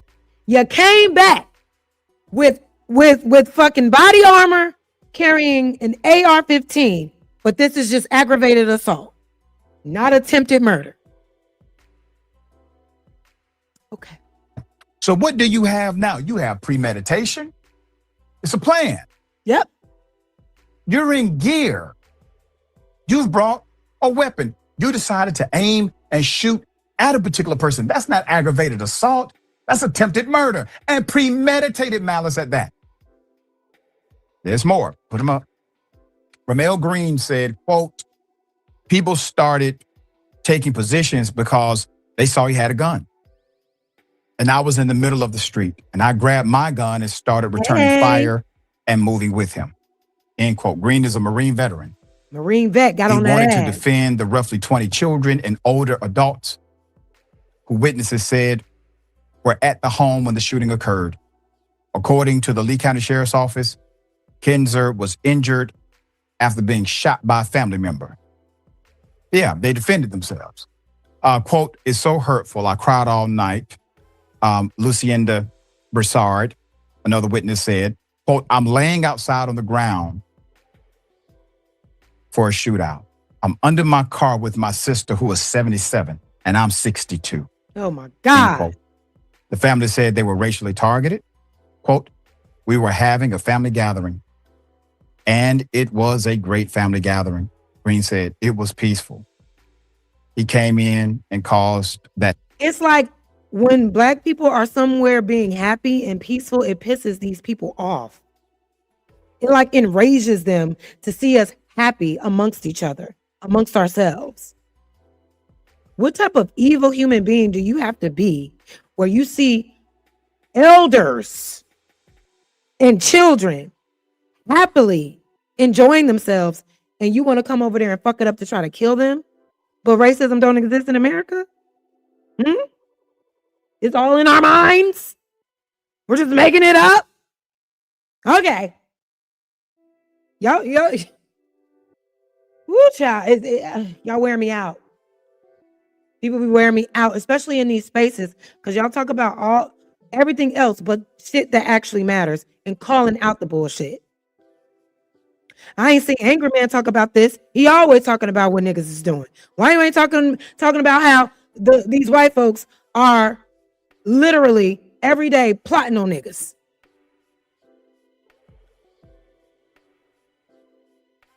I just don't get it. I don't get it. To happen. And he found out that he's not the only one that has training. It's an unfortunate situation all around, but very clearly, he's the aggressor. He decided to aim and shoot at members of a family reunion, engage in what people do at a family reunion, and then he gets shot. But the charge is light. Charges are light. So now we have an update on those charges, right? Let's get into this video. He just posted this video 6 hours ago. Let's read the caption. Update. Racist gunman who shot a black family reunion released on a $5,000 bond. $5,000. And isn't that like, they say this is your bond, but isn't it like a different, like an actual number? Right? Isn't it what you actually pay for the bond? Isn't it far less than what they say it is? Am I getting that right? I think I'm getting that right. That wasn't shit. That wasn't shit. They got him out so quickly, released on a bond, just for him to try to do this shit again. And he's going to feel like he can, because where is the justice that's being served in this situation? But let's get into it. Who shot at a black family is now out on a $5,000 bond. Should have been arrested for attempted murder, as I said on day one. Here's the story, and I got the update.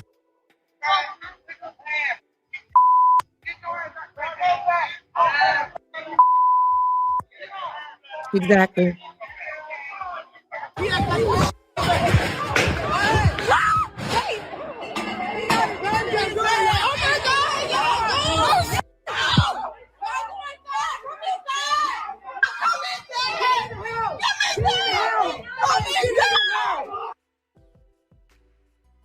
Put him on full mask.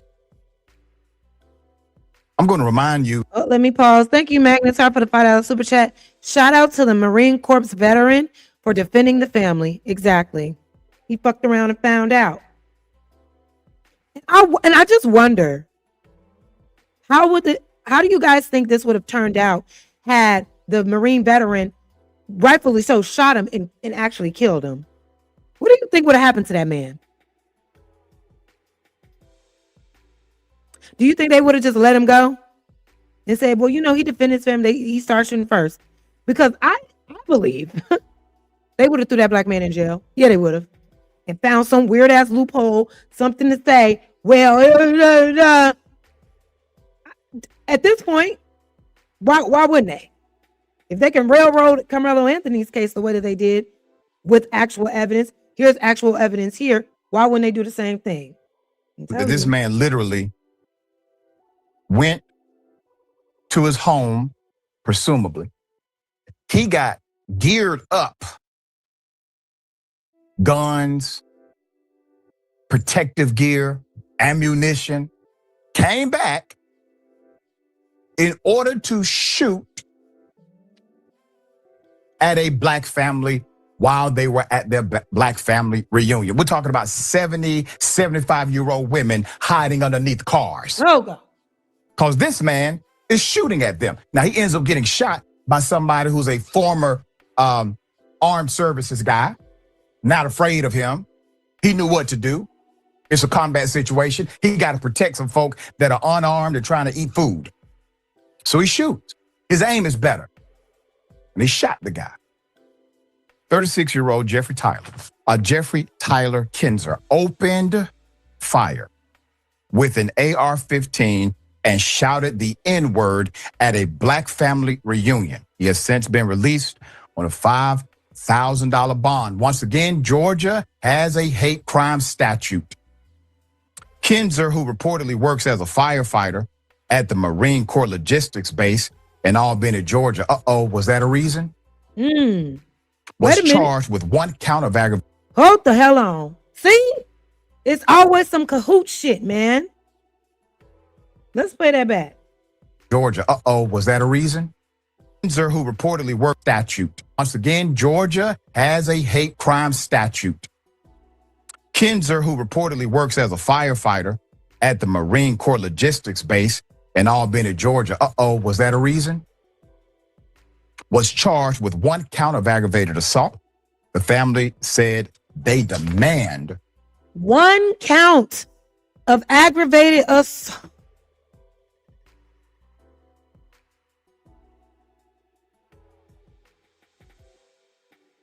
Where's the fairness in that? Where's the justice in that? What type of system are we living under where a man can arm himself, pull out an AR-15 and shoot at black people for absolutely no reason and basically just get a, you wasn't supposed to do that type of charge? Why you do that? Don't do that. Literal slap on the wrist. And me as a black person, as a black body, as a black woman, I'm supposed to trust this system. I'm supposed to put my faith in this system. When y'all don't even serve justice when it's supposedly due. Again, sending a clear message of who's in charge, who holds the power. And also showing a message saying, y'all ain't gonna do shit anyway. The things that I want to say, oh my God. I'm gonna just say this: a revolt needs to happen. How that revolt? What happens within that revolt? I don't know. I can have some ideas. I can't say that out loud right here, but yeah, something got to go down because they just can't keep getting away with it. But this particular person, of course, was somehow connected to a military base. A firefighter at the Marine Corps Logistics Base in Albany was charged with one count of aggravated assault. So now I want to know who the fuck gave him the AR-15? Did he have anybody else on that damn base help him do this? Because they said somebody else was driving. He wasn't by himself. More charges. The sheriff's office reported that the situation stemmed from a, quote, verbal altercation. No, that verbal altercation, that means they both have the right of freedom of speech. There's no altercation. He said what he said. They said what they said. Freedom of speech, you can't enforce that.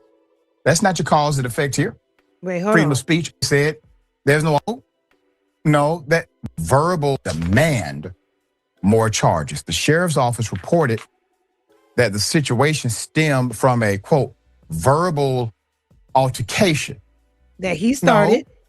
No, that verbal altercation, that means they both have the right of freedom of speech. There's no altercation.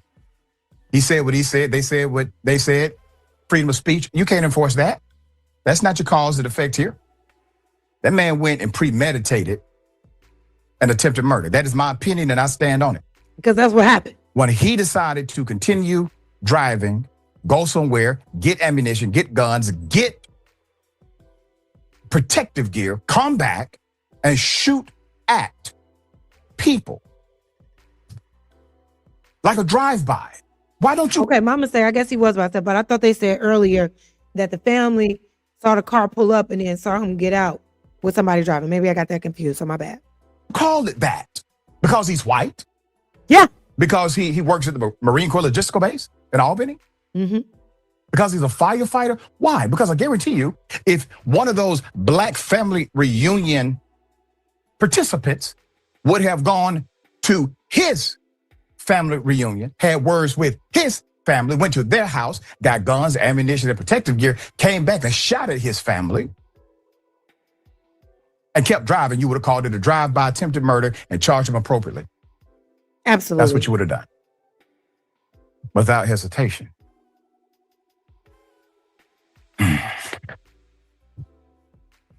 The sheriff's office said it stemmed from a verbal altercation. Still questions about this incident are streaming in. WALB, longtime news Why they agency. need all these? You saw the situation. And that's another thing I hate. What do you have the clear situation right in your face. You know what happened. They were minding their business. This man came up on some racist shit, left, came back with a gun and get on more racist shit and hoping to kill somebody. What other questions need answered? Like what? In Albany district area contacted the DA Lewis Lamb for clarification on multiple points, such as the following. Why do you believe aggravated assault was the only charge? From your expertise, why wasn't there an attempted murder charge or criminal offenses involving children? Because children were present. What other charges do you believe could be added? What about a hate crime? It's not a criminal offense in Georgia, but it can enhance punishments if proven. That's the caveat. Do you believe this shooting has a hate crime? Question. These are literally the same questions I asked on day one of this. Day one. Aggravated assault. What are you talking about? This is attempted murder. And you can qualify the hate crime statute in court to enhance the penalty. Exactly. Georgia allows it. DA Lamb responded with this statement, quote, the June 7th shooting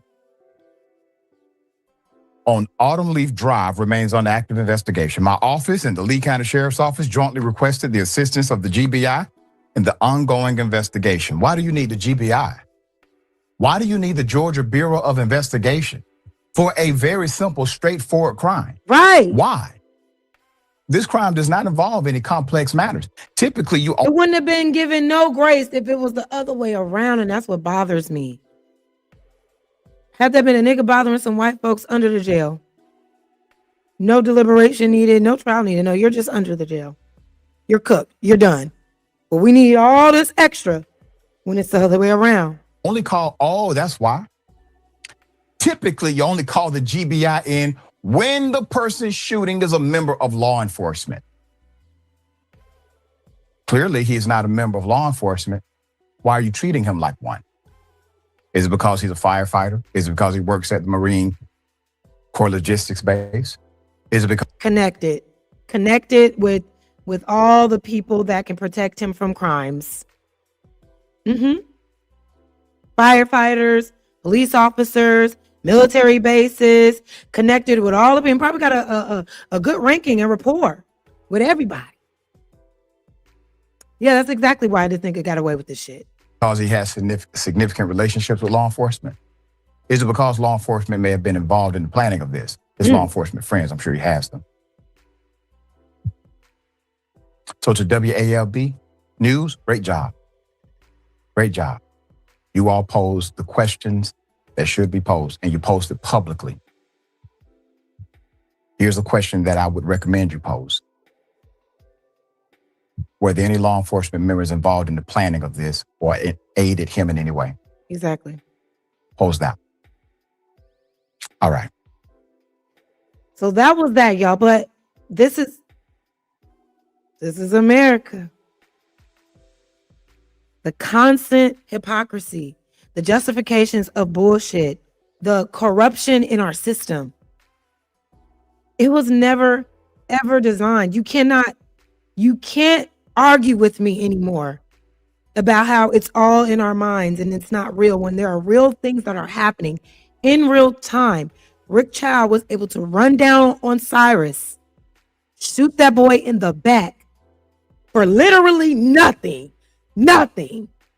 That baby ain't take nothing from that store, left the store calmly, and y'all ran down on him, shot him in the back, and you got acquitted of every last motherfucking charge? This case provokes a motherfucking family minding their business. You go back and get a rifle. You were shooting to kill. Got out on a $5,000 bond and only charged with aggravated assault? But Karmelo gets jumped. It's clear. He was jumped. He got fucked up. The truth will be revealed. Because God don't bless no mess, right? He's going to have to endure this. But you have Karmelo, a black boy, that was simply trying to defend himself from racist bullies. They were bullies. They were looking for trouble. None of that is taken into consideration. Gave them the worst type of jury that you could ever think of. A faulty ass trial, lying ass witnesses. Tried to give that man life. Tried to give that boy life in jail. And still got 35 years in prison. But there's no consideration of the truth.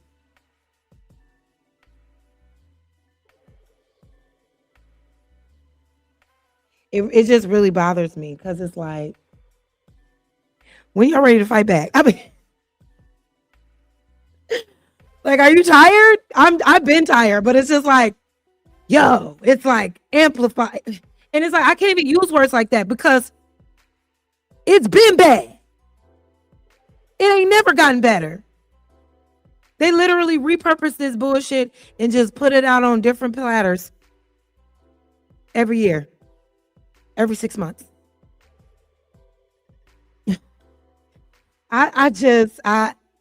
I don't know what to do, but I know something needs to be done. And I know we can't be quiet about it. And we cannot be... I'm trying to be very careful with my words. I'm going to just say this. Martin Luther King realized at the end of his life that he had shit fucked up. A little bit. You know what I mean? Maybe that, non-retaliation, don't respond with violence, just take it. Maybe that wasn't the right thing to do. Because when you constantly allow the bullshit to happen, that tells them we can do whatever to y'all. When you constantly accept a system that allows these things to happen, we can just do whatever to y'all. When are we going to get fed up? And don't tell me ain't nothing we can do when I've seen other countries literally burn their towns down because their government was corrupt as fuck. And they said, no more. We're done. That's it. Maybe we'll do another video on that. Maybe we'll do another video on all the other societies that stood up for what was right for its citizens, for its people, and overthrew that corrupt ass government. But see, people in America are so comfortable, I feel like, and are complicit and okay with the way the system runs as long as they still get to benefit some way, somehow. They may not like it, but it's like, hey, I got my job, I got my family, I gotta keep doing. I'm gonna get out on the street. Again, we are not our ancestors. They were willing to die for change. Are you? I am. Always been this way. But that's what it's going to take. That's what it's going to take. You willing to physically put yourself in the line of fire. Not saying, I'm wishing death and you need to sign up to be, off in some kind of way. No, but you got to be willing to do whatever. What Malcolm X say, by any means.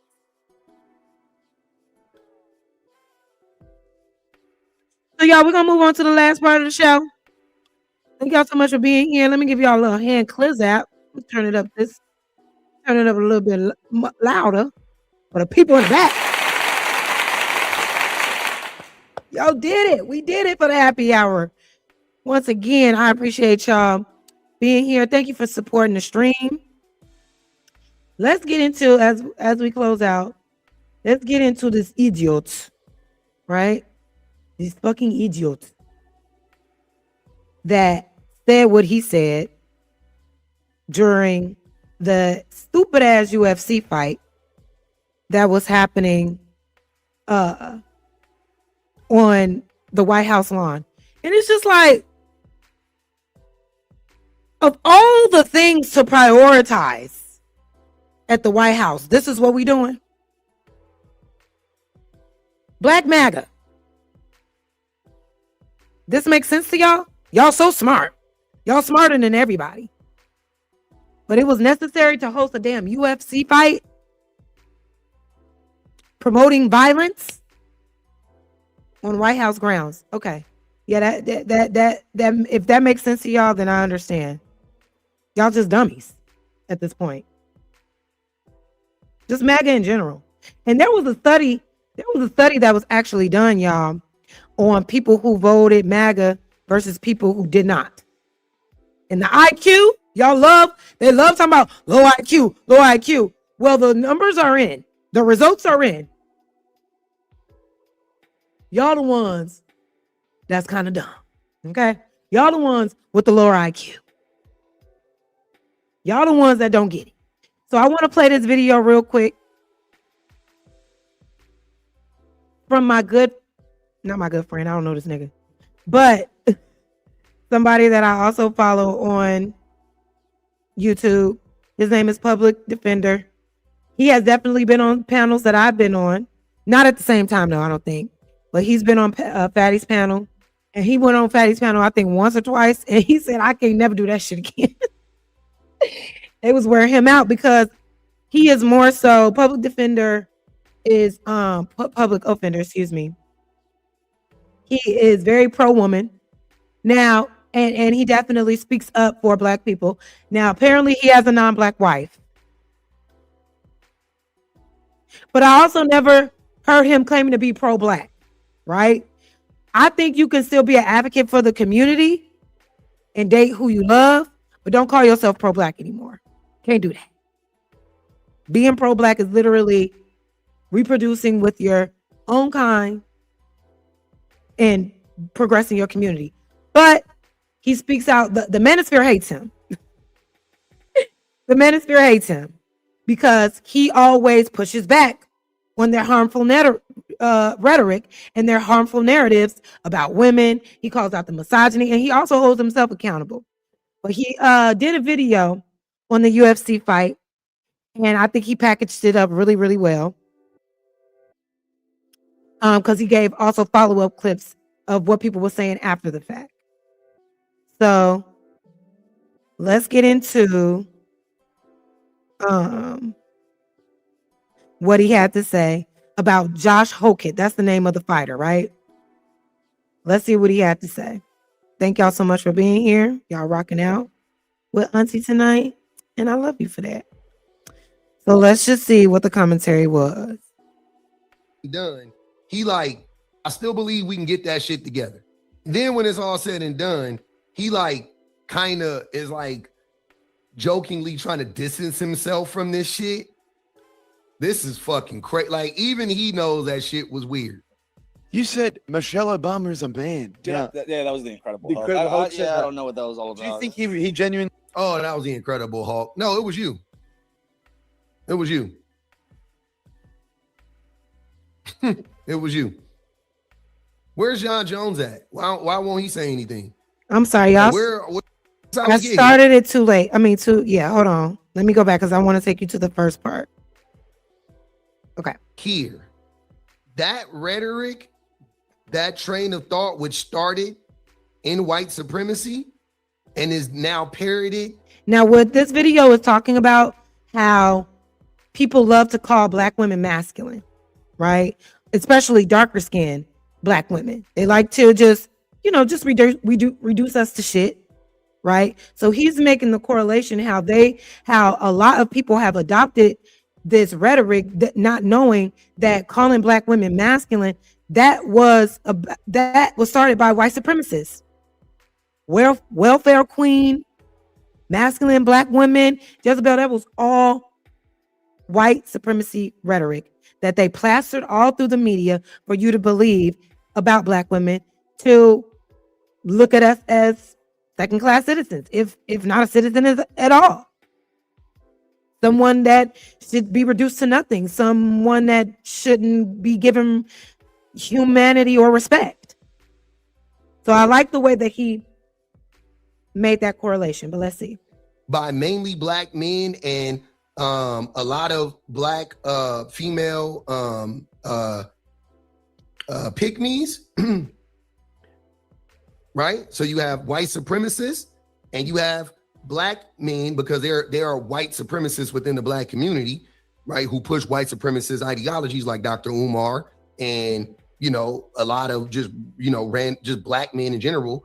Black men are the white men of the Black community. Black men are the white men of the Black community. Black men are the white supremacists in the Black community. And then you have some pick-me's that do this, right?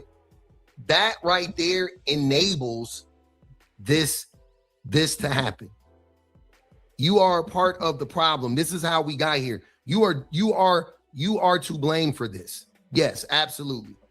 Thank you, Trail Mix, for the $2 super chat. He says, Jazz pretty as fuck. Jazz should be a lawyer. I don't know about that, baby. I you know what I'm saying? Thank you. I appreciate that, but you know me, I'm too emotional. I'm gonna get in that ass. I'm gonna get in that ass, and I only know what I know, but common sense is not common in this system that we're living under, and every day we are constantly reminded of that. But let's get into the video. And lastly, Michelle Obama is a man. Am I right, America? No, you're not right. Not right at all. But my thing is, what was the fucking point of that? This is MAGA. Always worried about Black folks. That's not even around them, not bothering them. You just want to fight. And in your victory speech, you want to dog Michelle Obama? For what? What's wrong with y'all?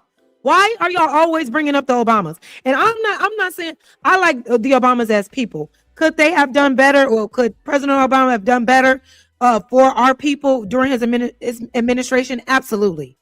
Absolutely. But do I like them as people? Yes. But why are y'all constantly bringing them up in this current administration? It's like, y'all know y'all are really bad at what y'all do. So y'all got to just use everything to throw against the wall to deflect off of your, lack. For your lack of intelligence. You want to you want to distract people from revealing that y'all don't really know shit. Y'all not really positive people that we should be following or voting for. Let me just bring up the Obamas. Oh yeah, we're burning America to the ground, but let me call Michelle Obama a man just to get some laughs out of other white racists.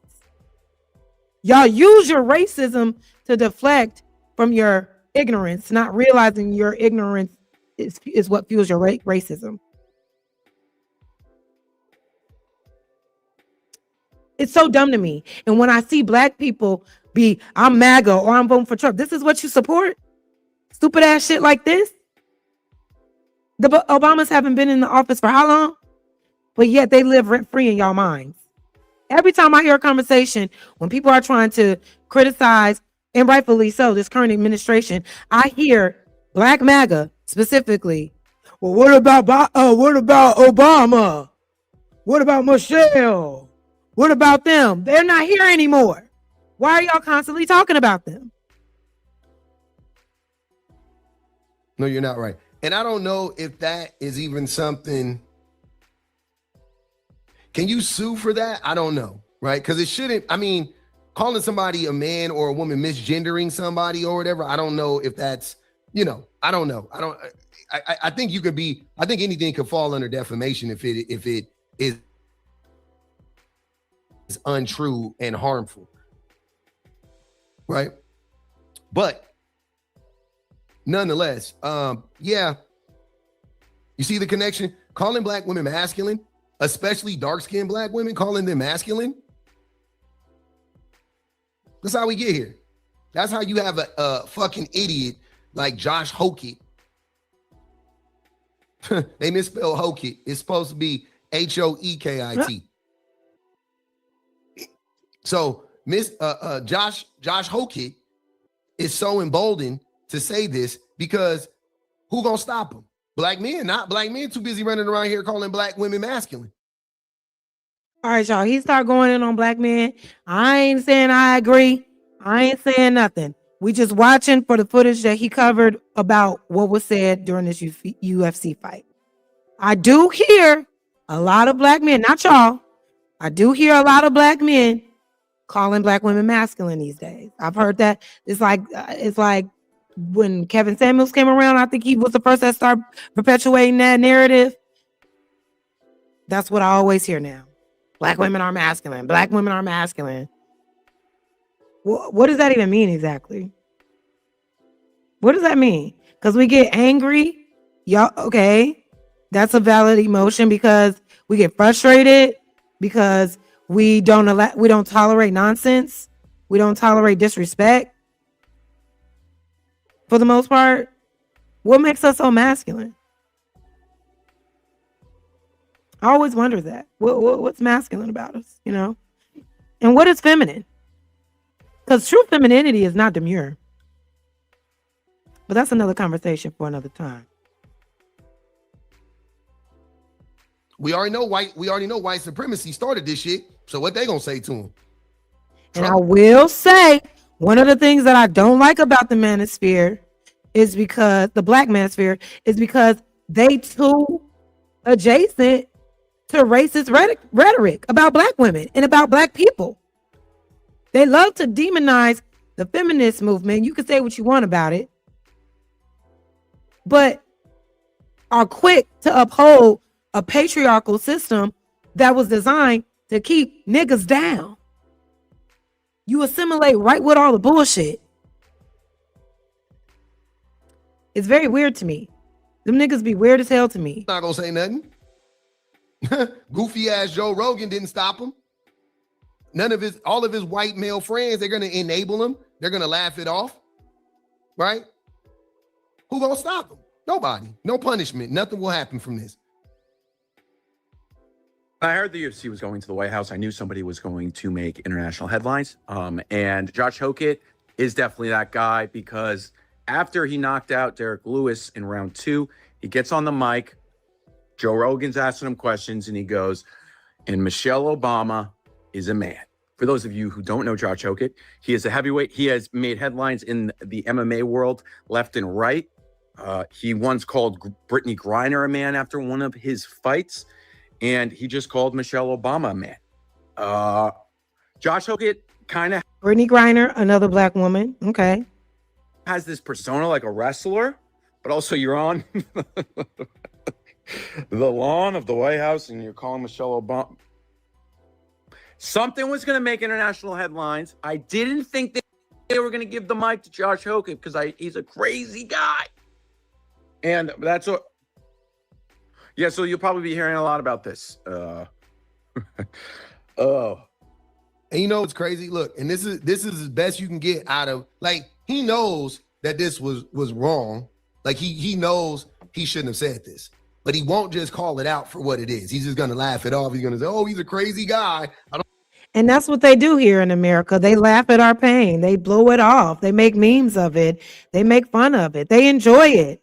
These people literally thrive off of hate for other people. It's the saddest shit, truly. But that's what they do, you know? They get points for destroying our communities, for harming Black people. And it sickens me when there are other Black people that start talking like these people. And it's too many of y'all in this space that do that shit. Anton, Angry Man, Jeff St. James. Y'all want to be racist white men so fucking bad. Baby, you're a token that will get spent. Trust and believe me when I tell you. Goofy shit.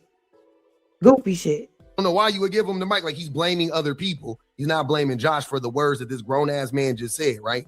Looking like Hulk Hogan back in the 80s. So this is what I'm saying. His colleagues and his peers won't call him out. Hey Shane, how'd you enjoy the night, man? Pretty cool. What do you think of Josh? Yeah, you please. What do you think of him saying Michelle Obama's a man? I didn't love that. Didn't love it? How come? Why do you think? A lot of people have said the opposite. That's why I don't like that. Trump's job. Yes, we're all good. We're all good. Thank you. What do you think? What do you think of the cancel culture? You guys got me on.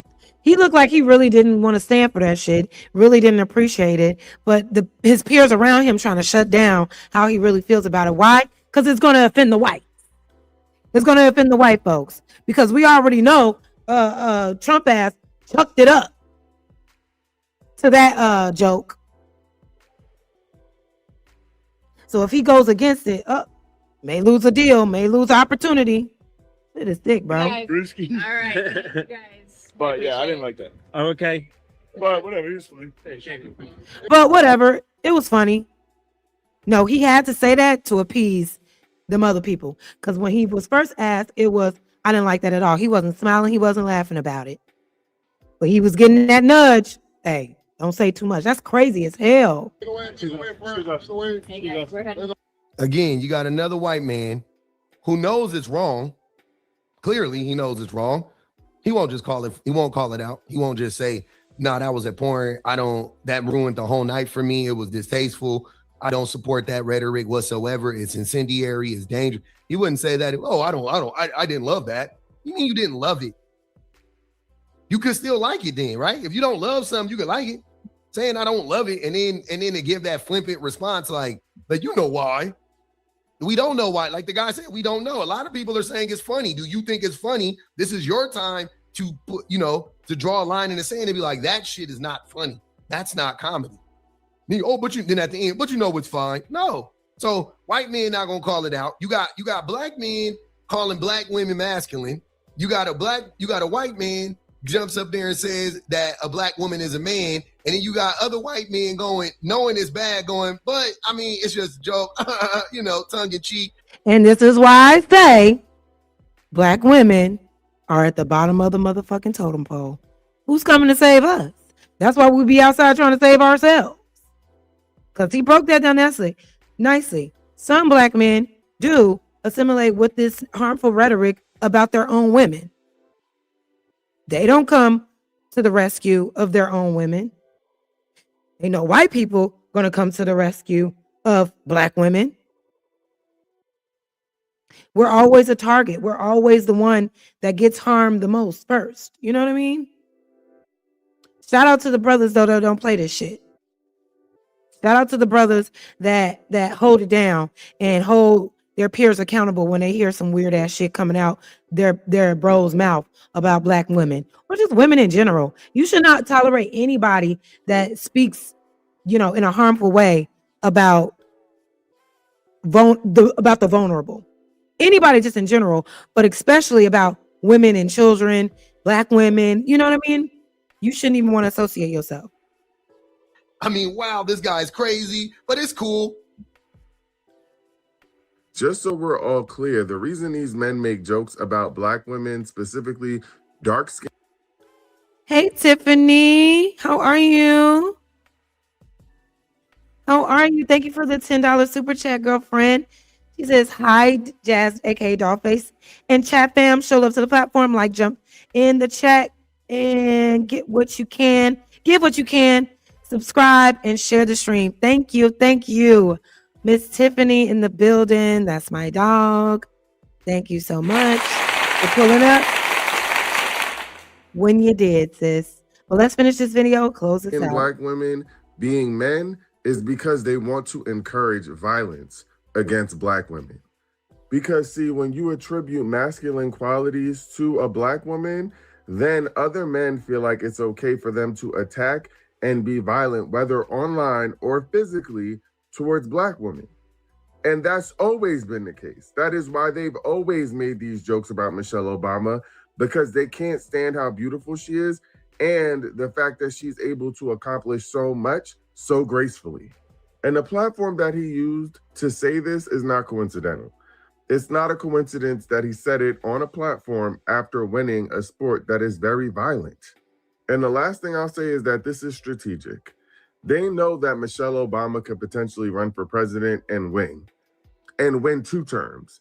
And they don't want that. So they're starting early with the smear campaign. Even though she said she doesn't plan to run for president, they don't even want to take the chance because they already know that a woman who is qualified or as qualified as her running for president would run circles around them. And being a mediocre white man would no longer be okay. Oh man, I couldn't agree with that more. Yeah, I couldn't agree with that more. That's just to simplify it. That's what it is, and there's a long history of that. It started way before Michelle Obama, but there's a long history of that, and that's what I'm talking about right now. Those videos that I shared from those black men, they said that a couple 2-3 years ago, right? That's not recent, right? Black men have been saying that weird shit about black women for a long fucking time. And we don't even know where we got that from. The black men who talk like that don't even know where they got that from. And that's why I have such a disdain for those types of men. Because I'm like, y'all don't even like take the time, to what is it called? Metacognition. You guys don't even think about like, how do you like think about why you think about. Right. Like, think about how you. He's right. Because for those certain kind of guys, and again, y'all, I'm not getting into black man this, black man that. No. I love my brothers. We talking about the ones that be doing this type of weird shit, or just men in general that do this weird shit. I also ask, like, why do you think you think this way about black women? Why do you only like light-skinned women as a black man, as a darker skinned black man? You don't realize it is heavy indoctrination of your oppressor. You don't even realize that. Had they not ever started this, you wouldn't feel the way that you feel. Fucked up.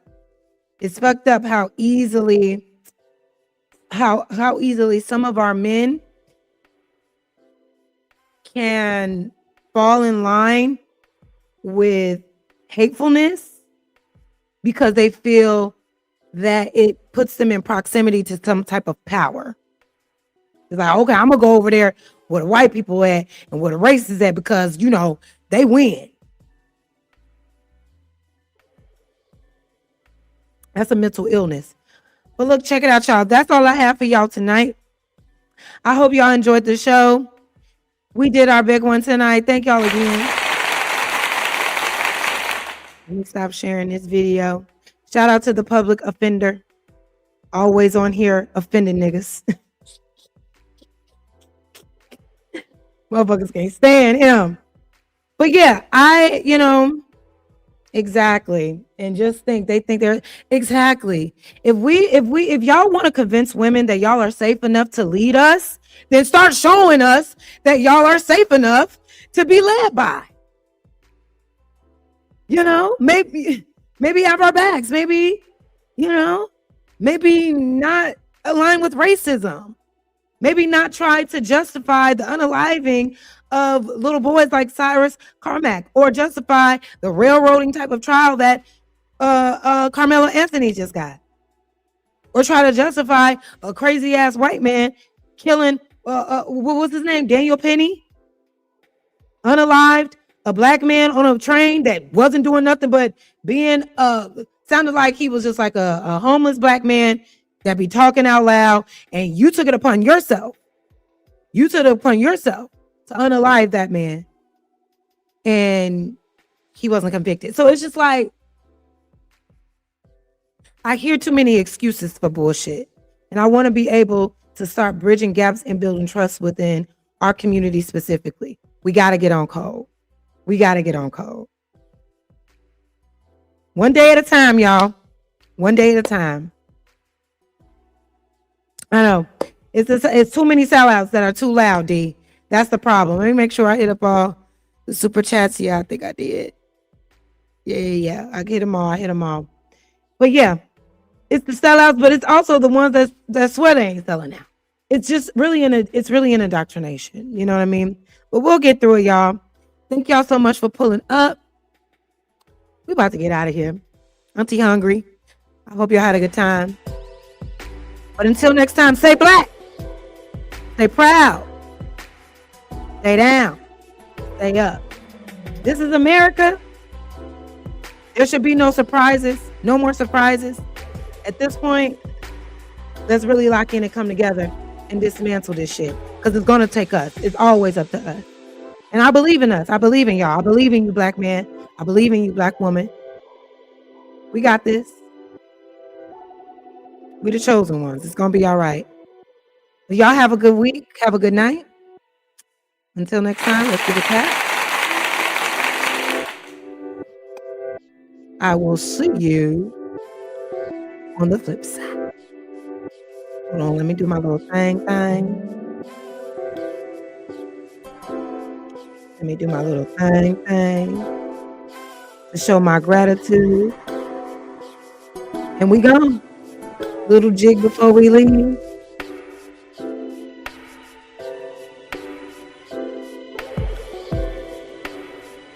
You gotta dance to keep the pain away. I appreciate y'all so much. I love you. Bye.